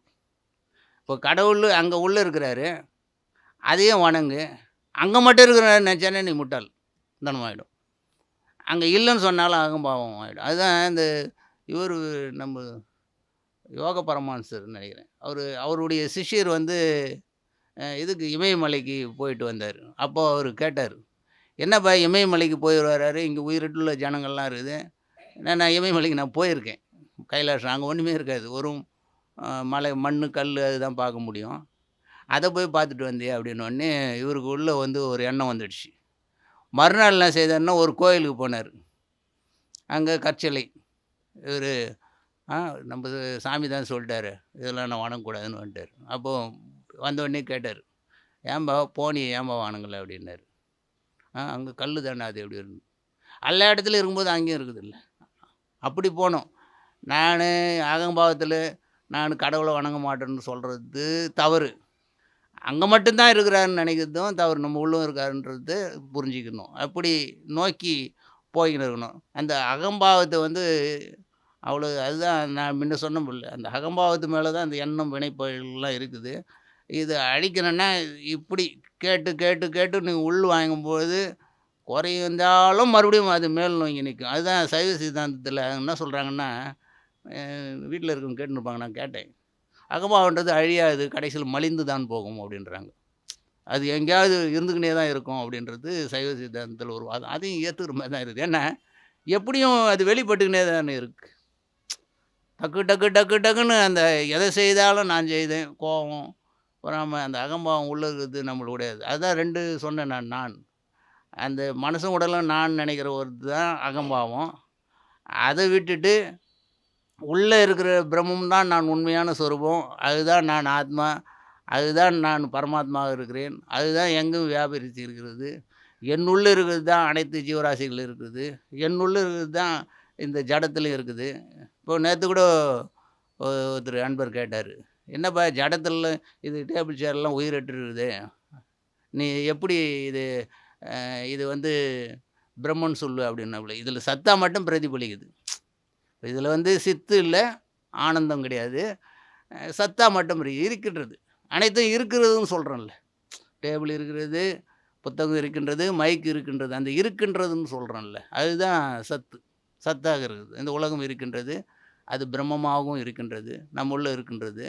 அ இ நம்போ இப்போ நம்ப சொன்ன மாரி இந்த சிதாபாசன் பொழுது இந்த உயிர்கள்ல பட்டு அந்த அந்த சூட்சும சரீரத்தில மனம், புத்தி, சித்த அகங்காரத்தில பட்டு பிரதிபலிக்கும் பொழுது, அது சித்தாவும், ஆனந்தமாகவும் நம்மளுக்கு வேலை செய்யுது.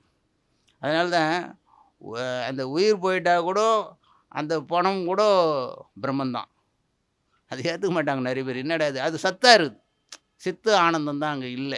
அது அந்த சூட்சும உடல் வந்து வெளிய வந்து இன்னும் உடல தேடிக்கிட்டு போயிடும். அந்த சூட்சும உடல் தான் வெளிய போயிடுது. மீதி அது இருக்குது. அதுக்கு அடுத்தது அது நம்ம வந்து எரிக்கிறோமோ, புதைக்கிறோமோ அதுக்கு அடுத்தது அது டீகம்போஸ் ஆயிடுது. அதனால இறைநிலைன்றது வந்து எங்கும் நீக்கம் மறைஞ்சிருக்குது. நம்ம உள்ளும் இருக்குது.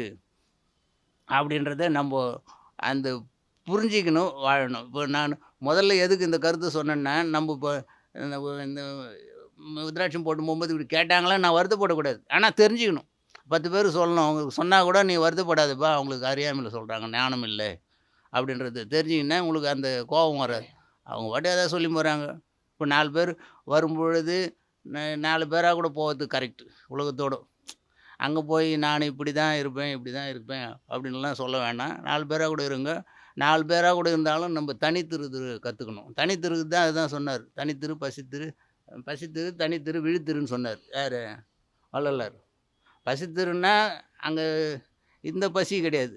கடவுள் பசியோட கடவுளை நோக்கிய பசியோட எனக்கு தெரிஞ்ச ஒருத்தர் ஒரு இவருக்கு கூட தெரியும். பாலகிருஷ்ணனுக்கு கூட. ஒருத்தர் பசித்திருன்றது தவறா புரிஞ்சுன்னு சாப்பிடாத உயிர விட்டார். சாப்பிட அங்கே பசித்திருன்னு சொல்கிறதுக்கு அப்படி இருந்தால் அன்னதானம்லாம் அந்த அன்னக்கூடம்லாம் அவர் ஏன் ஏற்படுத்தினார்? இவங்க புரிஞ்சுக்கிறது தப்பாக புரிஞ்சுக்கிறது. பசித்திருன்னா கடவுள் நோக்கி பசித்திரு.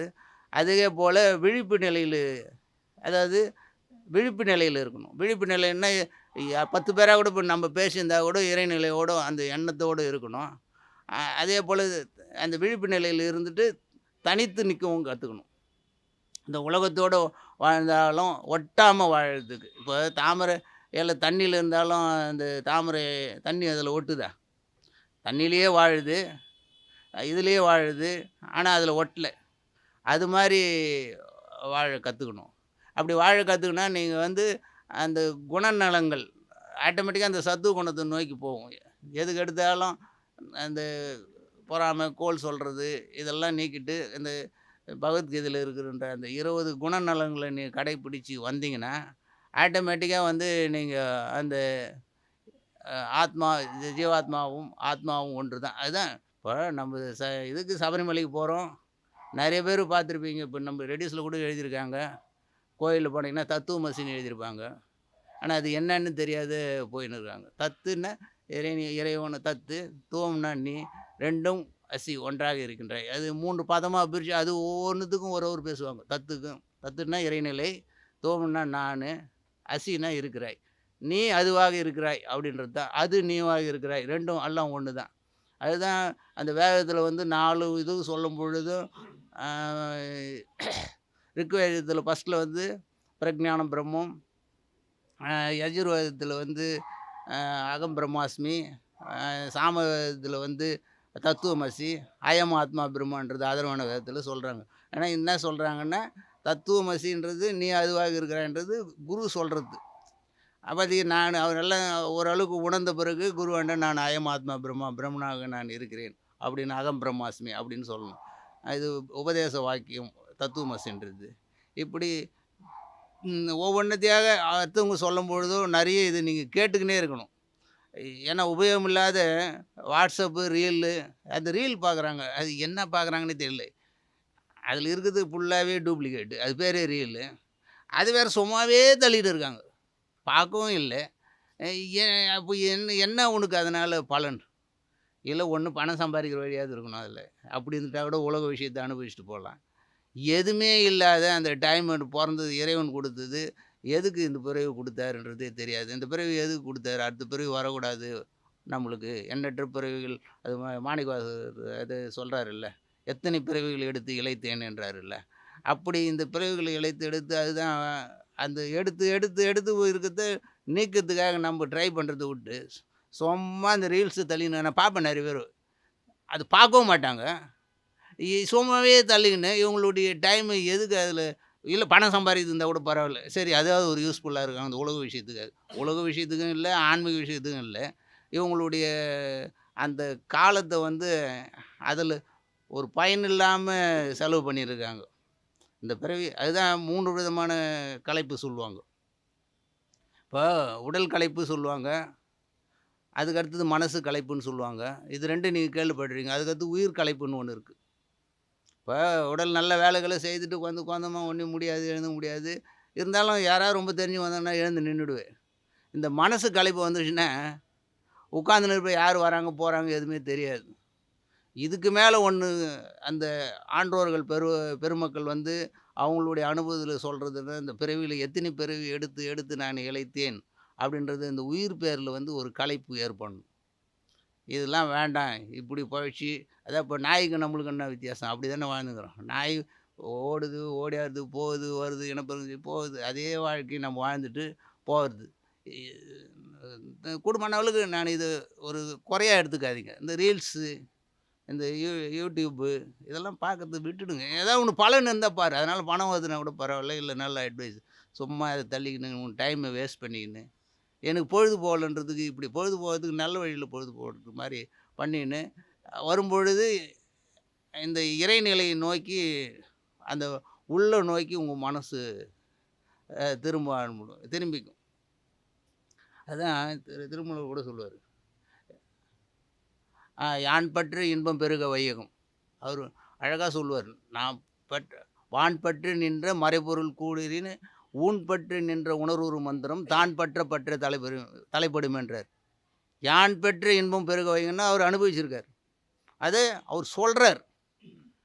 வா யான் பற்று இன்பம் பெருக வை வான் பற்றி நின்று மறைபொருள் வானத்தில் இங்கே அங்கே தேடுகிறீங்களே அது ஊன் பற்றி உன் உள்ளவே ஊன் பற்றி நின்று உணர்வுறு மந்திரம் தான் பற்ற பற்ற நீங்கள் நினைக்க நினைக்க அது வெளிப்படுமேன்னு சொல்கிறார்.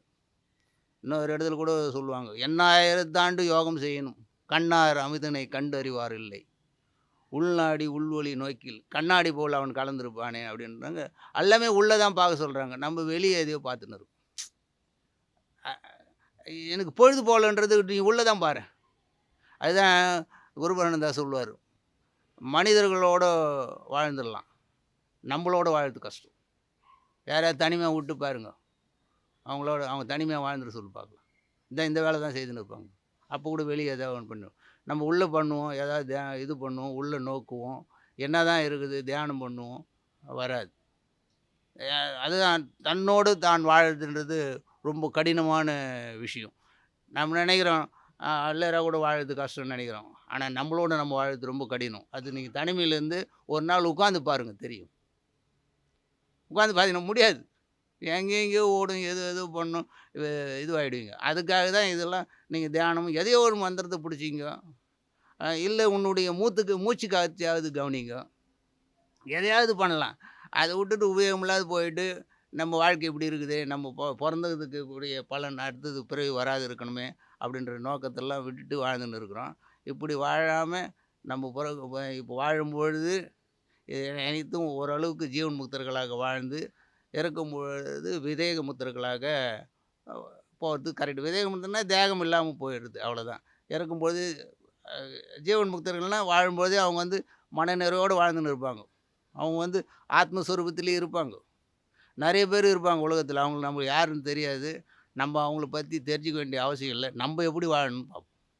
இப்படி வாழ்ந்து அந்த ஜீவ பிரம்ம ஐக்கியத்தை அடையிறதுக்கு இந்த பகவத்கீதையில் சொல்லுகின்ற இந்த சன்னியாசி யோகன்றது எதுக்கு சொல்கிறாங்கன்னா, இப்போ சன்னியாசியாக இருக்கிறது இப்போ ஒரு பொருள் அந்த இது வந்து உலக வாழ்க்கையில் வந்து கூட்டத்தோடு ஒரு கும்பலோடு வாழறதுக்கு தனித்து போய் வாழ்ந்தால் தான் அந்த சன்னியாசி யோகம் கைகூடும். ஏன்னா உலக விவகாரத்தில் நம்ம இருக்கும் பொழுது அந்த இறைநிலையை பிடிக்கிறதுக்கு அந்த இதுக்கு வந்து அவ்வளோ கடினமான விஷயம். ஏன்னா நம்மளை அடிக்கடி இழுத்துருது இல்லை.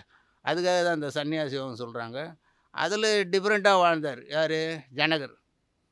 ஆனால் அல்லர் அது மாதிரி வாழ முடியாது. ஏன்னா ஜனகர் வந்து ஒரு ராஜாவாக இருந்து அவர் இருந்தாலும் அவர் வந்து சன்னியாசி யோகமாக தான் வாழ்ந்தார்.